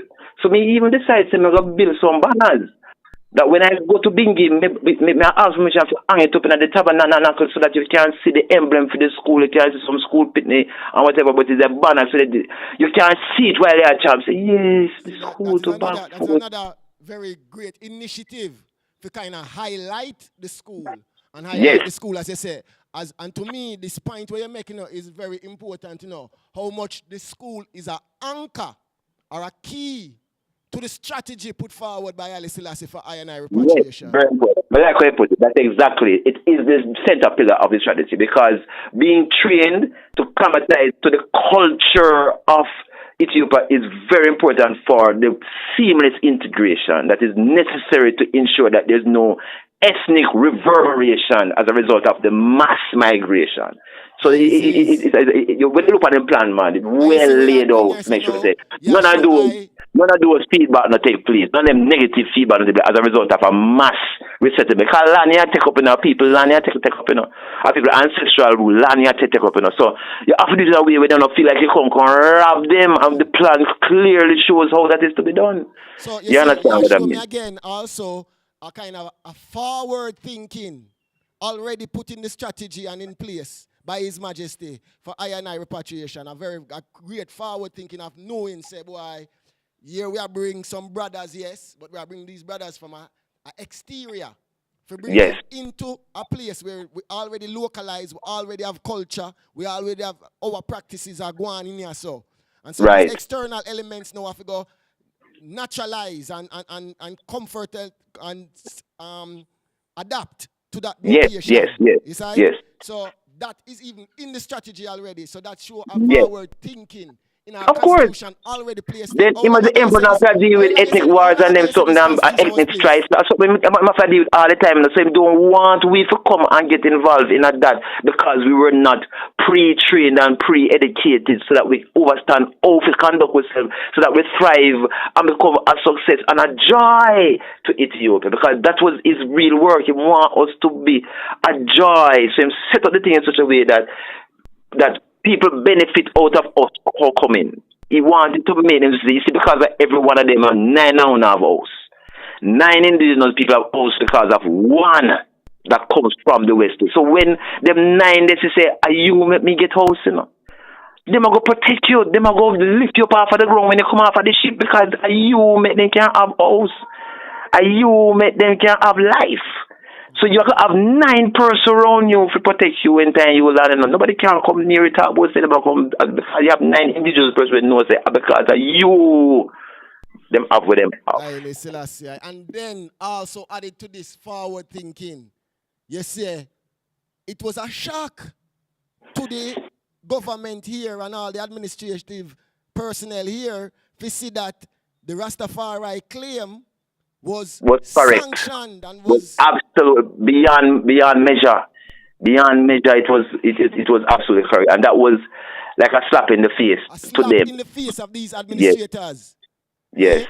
Because them are look on the Haile. Bongo Trevor speak on that matter. Yes, sir. That's a good indication. Because they really get a slap in the face. Yes. Especially the Ministry of Education. And all those brothers that get grant from his Majesty grandson. Money that could be able to assist to prevent the school from falling down into that state. They too must be blamed. And I mentioned it at the opening of the anniversary of the school recently. And I identified the individual that he too was there when the RTO were embarked upon the refurbishing Labor Day project in that time till this time. And they have received money to assist. And we go and find a school in that state. It should never be. So I hope they will learn to do better. Know them, let them see what is being done. With no man of the most grants financially to take it where it is, but through the willingness and the strength and mercy of our Imperial Majesty, what done is being done, and well appreciated loved. Haile Selassie. Aye. A point very clearly taken, because watch this now.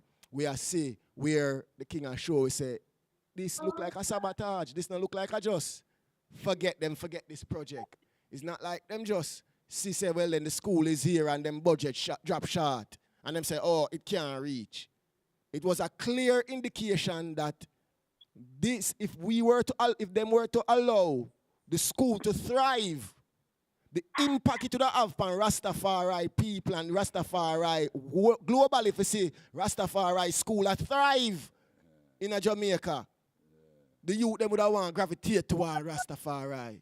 Youth them would have want to come get the skills training that would have been set up as mandated by His Majesty. The youth them would have want to repatriate as an anchorage, as the school is an anchorage towards that repatriation strategy. You know, see it. So we see where the item I show, we say, this neglect and the deplorable condition where we see the school in at certain point is not so much by coincidence, but maybe by design. What the man say, Bongo James? I believe that it's the work of what the colonial system mindset is at, but it's even more focused on the Issa school because of, again, the ancient pre-colonial mindset that it has brought into modernity through His Imperial Majesty. And that coming forward is a far greater threat than just ignoring the school and just making it. There is the fear that the schools could manufacture more trowers, I should say, that way. You understand what I mean? It will be a factory for trowers. People come in with them broken mindset and go being kings and queens.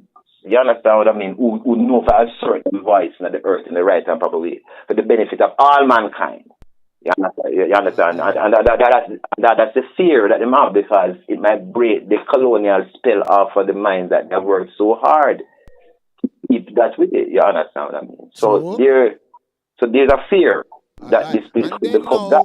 If I might ask this then, like we are focused on the school, what then of the church, the Ethiopian Orthodox Church, what role that play in this repatriation mindset and this science? So we have to understand the role of the church and the role of Rastafari, right? The role of the church is that they have never experienced slavery as was done with the transatlantic slavery, because the transatlantic slavery was not really about slavery. It was about decapitation of the royal bloodline, the royal seed, the Traore seed line. Well, on Because King. if you don't get rid of the Traores, you can't dominate the land. King, Bongo James. I Yes. just ask you to repeat that clearly for our audience, please. And thanks. Just, I'm not stop you. I just beg you to pull up that statement there. Well, I remember remember when Mr. Guy was just so in the street. Saying that the transatlantic slave trade was not only about just slavery itself and business, but no, it was a decapitation program to make sure that the royal seed lines are separated from the land itself. Because right, and to allow those commoners posing as kings to be there, because commoners posing as kings hoard the money, while kings know that they are the money, so they don't need to hoard it because them is the money. You understand what I mean? Again, you're talking about the mindset. Eh? Again, you're talking about the mindset. Yes, the mindset. So a Traore, you can't bribe a Traore because he's already the money. Me had the money already. So there's no amount of money you can give me if you make me. But a commoner who you put as a king now, he want to see the money pack up in bedroom and then mattress and he can go count all the time and so on, because he's a commoner. So he hoards money. But if you can bribe, if you can give a little so-called chiefship and whatever, while them have the work of US dollar and them bed and them feel like he has somebody because them have them whole heap of billions of dollars of US, and when they go check him Swiss bank account money day and night, him see the numbers him and they feel big snipe on their face and whatever, and allow his people to be ravaged by forces that want to rape the land under them foot. While a king now, the future as film currency, the future of the country as film currency, that the children, them future is film currency, that so a film money that say now go bastardize or prostitute the children future to anything. So just like a Traore is willing to get him basic salary because in a king the money is him already, so you can't bribe. So in that time, they know for you can rape the land, you have to get rid of their mindset people, you have to get rid of the kings and the queens who you can't bribe because them is already the money already, that's for their mindset. So you get them down here so no one and enslave them in a one death cycle concentration camp. So this is not just a colony, Jamaica was not just a colony, it was a concentration camp, to kill out the royal, You understand what I mean? So to make sure say none of that mindset, they not get back to Africa. So, understand, because if that happened, Africa got free. You understand what I mean? So, that's why repatriation is such a terror. King, say now, the mindset there, we can return to that through the EWF Constitution. Yes, because it holds the key to wake us up, because not all of us is awakened, because the Toby program was a very powerful one, where they whip out the Kunta Kinte out of it. To a trauma-induced program, when I call the whip. They use the whip to whip out that vigilance of the contact and turning a Toby, and then now trauma, they have proven that trauma can go in the milk, So the baby, when the baby drink the milk, them get the same, even though not a national like the pitney have the same mindset as the Toby that has been created. You understand what I mean? So it got generational. So the Constitution is like a little lightweight thing. If you go in and you and click and open that consciousness, you understand? Go inside of you and release you. You understand? So it has some inside of it. That's when you take it in.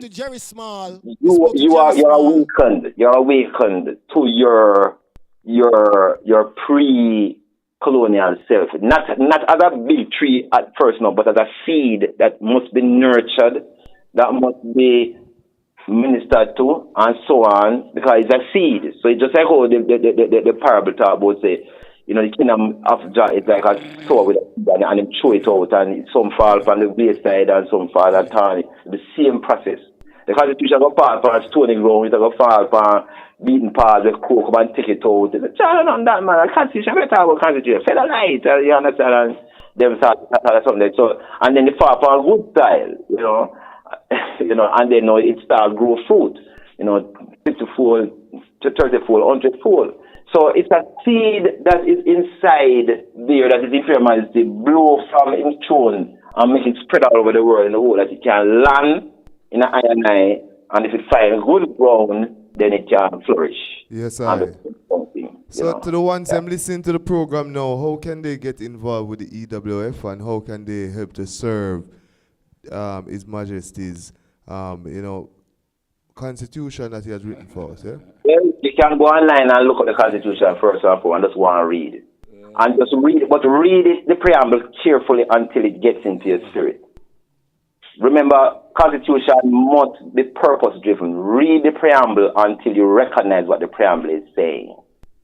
Because if you do, and I don't want to give it away, but if you do, you'll recognize that it is an anti-genocide and anti-annihilation program that is built on. In other words, it recognizes the threat that is on black people outside of the continent, and that it's there to protect you, to make you survive so that you can come to your true self. So it is first an anti-genocide and anti-annihilation constitution. It's there, in other words, it is there for the people's security. Yes, I.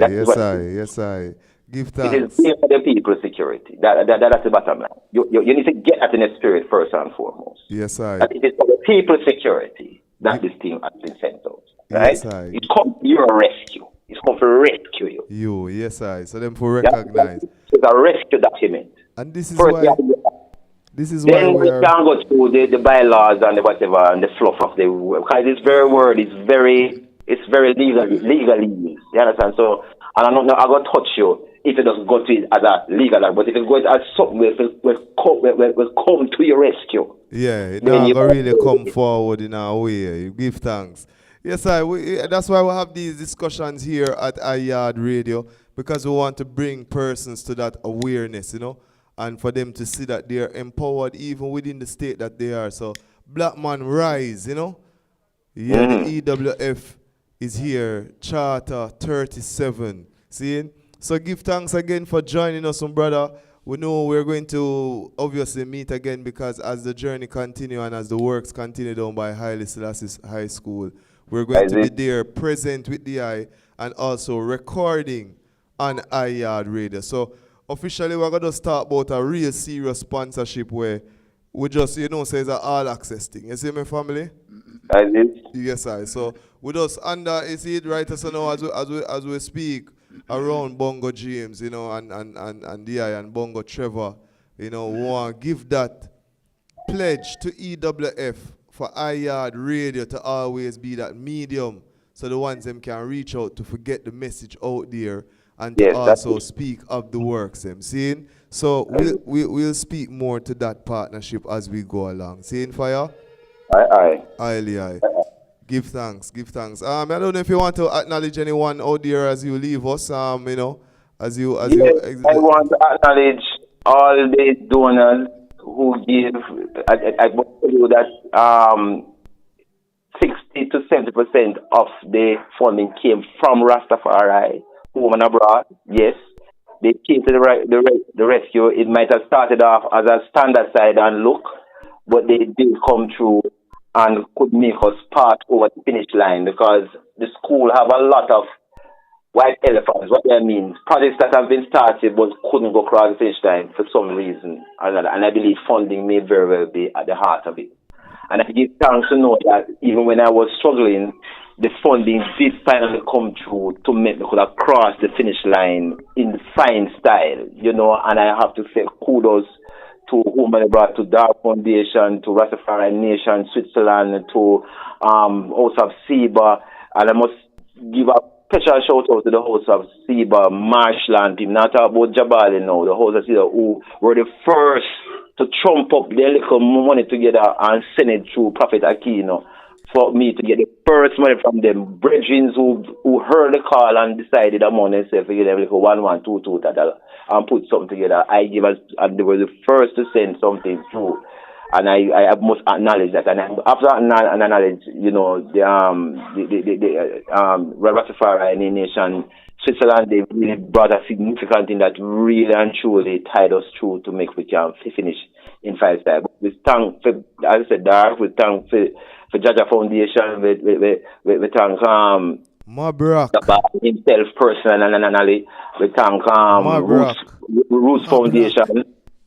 Elders Mabrak and them ones and the ones them do the physical work on the job. Ras Blacks, you know, who's from East Street. They don't only if it wasn't for him, we wouldn't reach all the others to come in. The painters, them will come in to proper the same locations. We thank God for brother Keith. Who did a fine work with the facade? Trust me, Brother Key Kush, fine work with the facade. I mean, they put on the top talk about how refreshing it is to come in and see all the fun. Yeah, love for that, man. They are strong point, you know. Yeah, man. The hygiene upon the ground, yes, so man. The hygiene upon the ground, yes, so all go on, family. Yeah, man. Hold on, Bongo James. Hold on. Yeah, man, you're beautiful play my role, man. Anything to add Rastafari, you know? Yes, sir. What the I name? Keith. Bongo Jerry, you this? That's why I'm sound so like, oh. Trevor. Okay. Bongo Trevor. Bongo Trevor youth. Yes. Aye. Yeah, man, Irish man, Zane. I mean that talk about, in the journey. Yes. Keith, Barna. A water lane. Yeah. I give thanks, man, for joining us also today, you know. And of course, him come forward and play him role with Haile Selassie High School and things. Is there anyone else you want? Yeah, man, in the theme part. I mean, yes, because if it wasn't big up that Bantan. Yeah, man, in play a film role. And you know, others who were not necessarily ratified, like in the corporate services, even tools hardware, they did their part. They gave us some whip of paint that helped with the bathrooms and helped with other things. Right, so there are, and as a Roots Foundation with Brother Bob Barnett. Who that Bongo? Yes, he gave a contribution. He gave a contribution. Yeah. Yes, from the Roots Foundation, coming from the Roots Foundation. Aye, Trevor Witter. Aye. Well, they are so right, I saw too. Give her thanks, man. Yes. Big up yourself, Trevor Witter. Trevor, he might go to the mural down there, so we have to dig him up. Okay, Trevor Witter over here, so now there, so with I and I. Is an artist. And therefore, he's going to be doing the murals. Speak of the murals. What are the murals that are going to be placed in the bathroom at Haile Selassie High School? Trevor, I don't know if you want to speak about that, Bongo Trevor. What the inspiration you have for the mural there? You get it yet, or when you go on spot? No, we have it. It was the teacher, it was the principal who gave us the inspiration, and so. He will be doing the mural outside where you see his impairment is in his graduation gown. We're going to do that over. We're going to take that off and do that over. Yes, sir. So, Bongo Trevor, hold on there, coach. Bongo Trevor, hear him, man. What going for? Hold up the microphone so we can hear the high voice, man. Because remember, so you do some mighty works at Haile Selassie High School, too, you know, as a visual artist. Over the years, we see the paintings that you have done here in the room also. So, you know what I mean, we really want to say give thanks for the eye work, so the eye deal with, you know what I mean? Yeah, man. Just hold up the microphone so we can hear what the eye say, you know? So everything I do over Bongo Trevor. Yeah, man. Everything all right, man. I get ready for kind of work on the front part there. Shape it up, you know? Yeah. The work there, what they know, it don't look professional, so we want to do some more professional work. Yeah, because Haile Selassie High School and have to represent to the highest level, isn't it? Yes, I. That's not the work, you know? Yeah, the eye not have many voices and kind of stay away from the microphone, but we want to give thanks again to the eye works and being able to acknowledge the eye, in the eye presence, you know. So give thanks, ancient.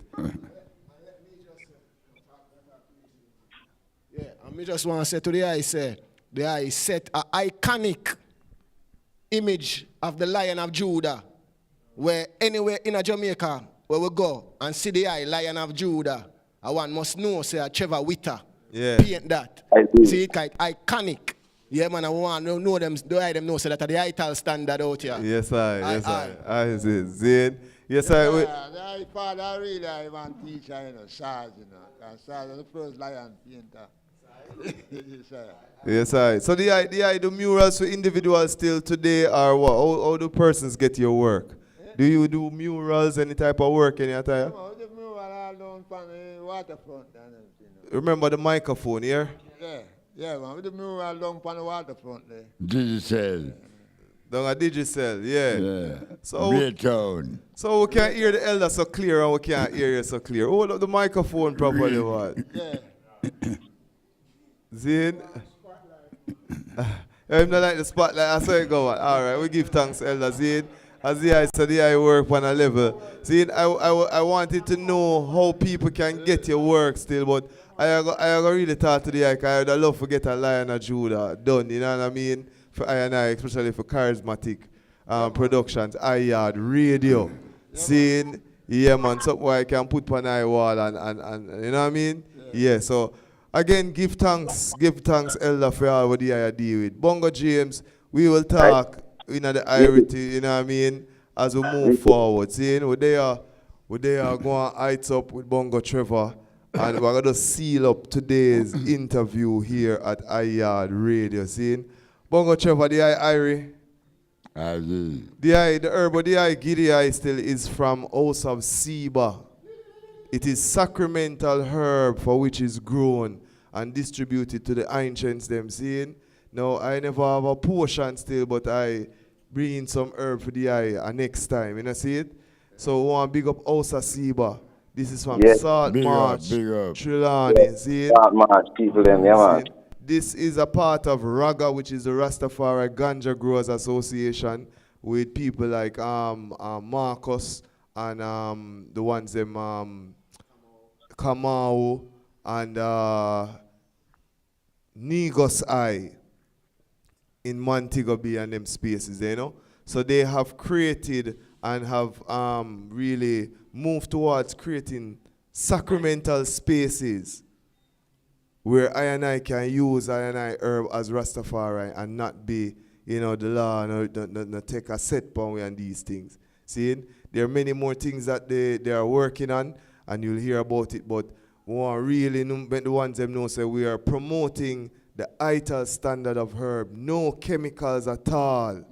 Because we know what go on. The other day we read the article, 7 containers of herb came to Jamaica here, and these herb have chemicals on them, and the side effects are going to be detrimental on the people. So we ask people to use herbs responsibly. We're not just talking about just buying because it have a name brand. Seeing, but know where your herb is coming from and who grow it and the standard with them have. So more what I know is real ITAL standard herb. That needs to be said, because you see sometimes you sit down at these meetings and you don't fully understand the implication in terms of why. Because I mean I've been in the meetings them in terms of the land that sometimes I wonder, say, why, you know, why so much emphasis? But no, when you see that we are talking about, no, me realize the method behind the madness, the importance now. Right. A lot of minds can now be recolonized chemically. Chemical is a chemical warfare now. Chemical recolonization take place. So unless we have the right herb, the proper repatriation narrative, because the mind is going on another set of colonization system using chemical persuasion now. You understand? So no care our man. Yeah, no care our man say him conscious, you know. No care our man say him iritical, you know. The herb where he must smoke is not iritical, so him can't think and act and move iritical. It will influence him. Yes, it will. Fire, we're gonna have the reason there. We're gonna have the reason there. We're at the end of the program for today. I saw it got the reason just start up. But again, we want to really close off with Bongo Trevor and just seal up because the ancient we're here celebrating and honoring him with love. You see what I say? And with action. And we say, yo, we'll continue the work. So seeing that the guy going to be the future president also, we just want the guy to acknowledge even him and just knowing, say, yo, we're honoring him as he is right now into him, you know? Yes, man. Yes, man. Ras Trevor. Bongo Trevor, it has been a pleasure. And still don't know why you chose the interim president, but I hold the honor. I will try and live up to the honor to the best even though repatriation is really the focus that I am on in terms of that space. But I nonetheless acknowledge the eye and will just hold it in a way that will ensure that it never falls to the ground in the eye. Yes, blessed Bongo James. Yes, I.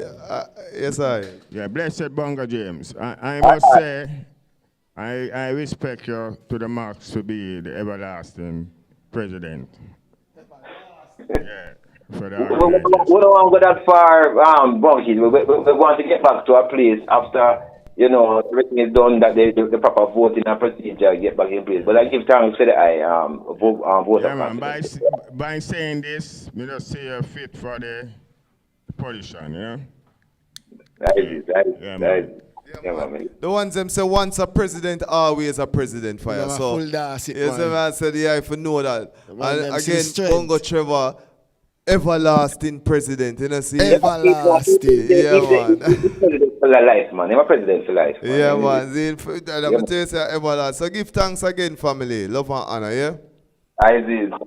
Isis. Bongo Trevor. Everything heretical fire one.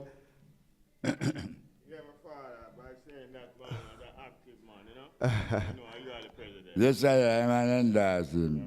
Yeah, man, because they are all of vibes. Up to this moment with the school, specifically. Yes. What you have done was not expected of him, and it have never been done by no one else other than the Rastafari movement. And Rastafari movement passed it on down to him as a coming Rasta, as a Rasta. And he's doing a very good job. Yes, sir. I can say. Yes, sir. And not only me say so, but all who see it and see the position that it was in and see it now will is convinced that he's doing a good job up to this minute. Mm-hmm. So we applaud him and wish him strength and insight and inspiration to continue as long as it is necessary. Yes, I. Give thanks, family.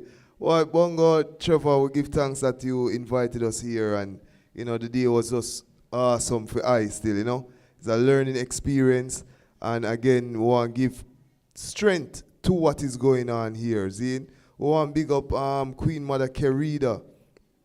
We want to big up Queen Mother Mitzi, and the ones out there, Empress Colleen. Big up yourself also. The ones them out there doing a lot of work and connecting the ones them and reminding us, especially the young ones who call ourselves City Lion, because we're in a city so long as Rastafari, you know what I mean? But reminding us that the ancients who lay the foundation, we must honor them and we must also give them their voice, because it is still necessary in this time for the guidance forward. So again, EWF. Yeah, I forgot to become a member, Chapter 37. Yeah, man, chapter 37. Charter 37. Charter 37. So I forgot to become a member and know, say, yeah, renounce certain things and move forward positively. You see me? I, King Selassie, Rastafari. This is Yaad Radio. Before we leave, Bongo Trevor, just your final words to the ones them out there for this broadcast here today. Your message, how the vibes that you feel today. When we join you again, We give the people them more knowledge.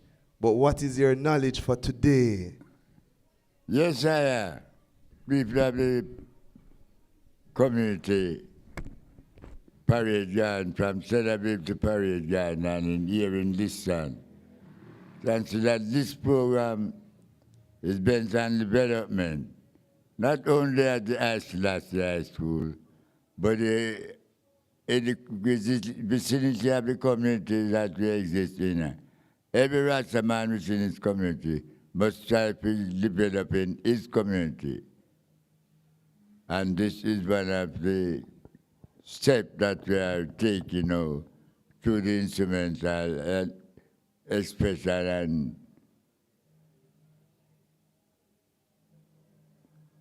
expression and activity of the radio station, as this Yaad radio station is now doing at this time.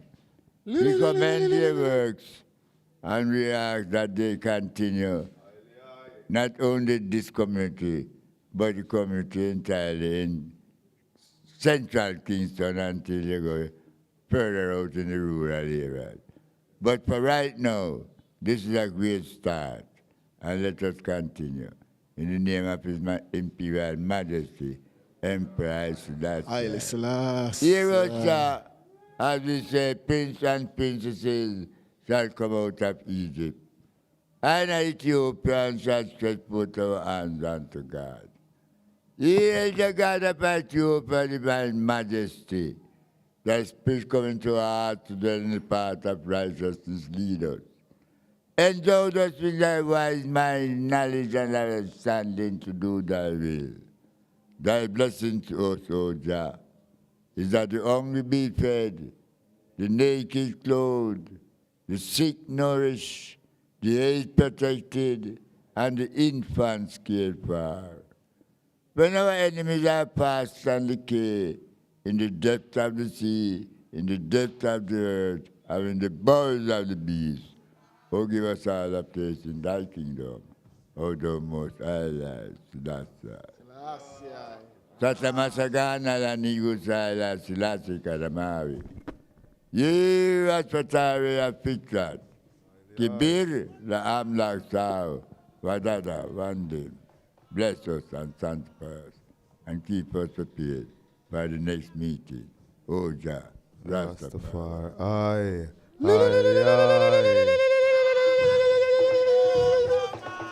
Give thanks. This is Yaad Radio. I am Breadlocks, the article Dreadlocks. We're joined by the one only poet, one of the Jamaica's greatest poets, in the eyes in the fire. You have to dare on him for nose. Abebe Pain, give thanks for joining us. Next strong, how there Abebe Pain? We got the ancient dub. Yeah, the launch. Yeah, you don't know. We invite all of the one them to tune in. Because if you don't tune in, you're out of tune. It's on the 19th of Saturday, July 19th. And it's going to be between 3 to 7. Yaad time, man. Same time. Yes, I. Seeing, and of course, we're broadcasting from Me Hungry. This is at the marketplace in Kingston, Jamaica. So the ones them come through, hold some live sip, seeing, and just irie up themselves. Seeing. And we're going to be having our guest performer and interview with Jin Su, the mighty Jin Su. Yes, I. So we really just look on poetry straight next week. Poetry, but you don't know what you are going now. Remember, say poetry in everything. Yes, so I look on a little at the dancing too. We have something in store for you. All right, Zin, give thanks again for tuning in to Yaad Live, the musical culture of the Caribbean Diaspora. We broadcast every Saturday from 3 to 7 at the Yaad. So you never know who might be a year space. As I said, we don't really have a big building, we don't really have a big budget, we just come through ground with the ones them and just heights up. Haile Mai, King Selassie, Jah, Rastafari, Empress Menen, the Royal Balance. Give thanks.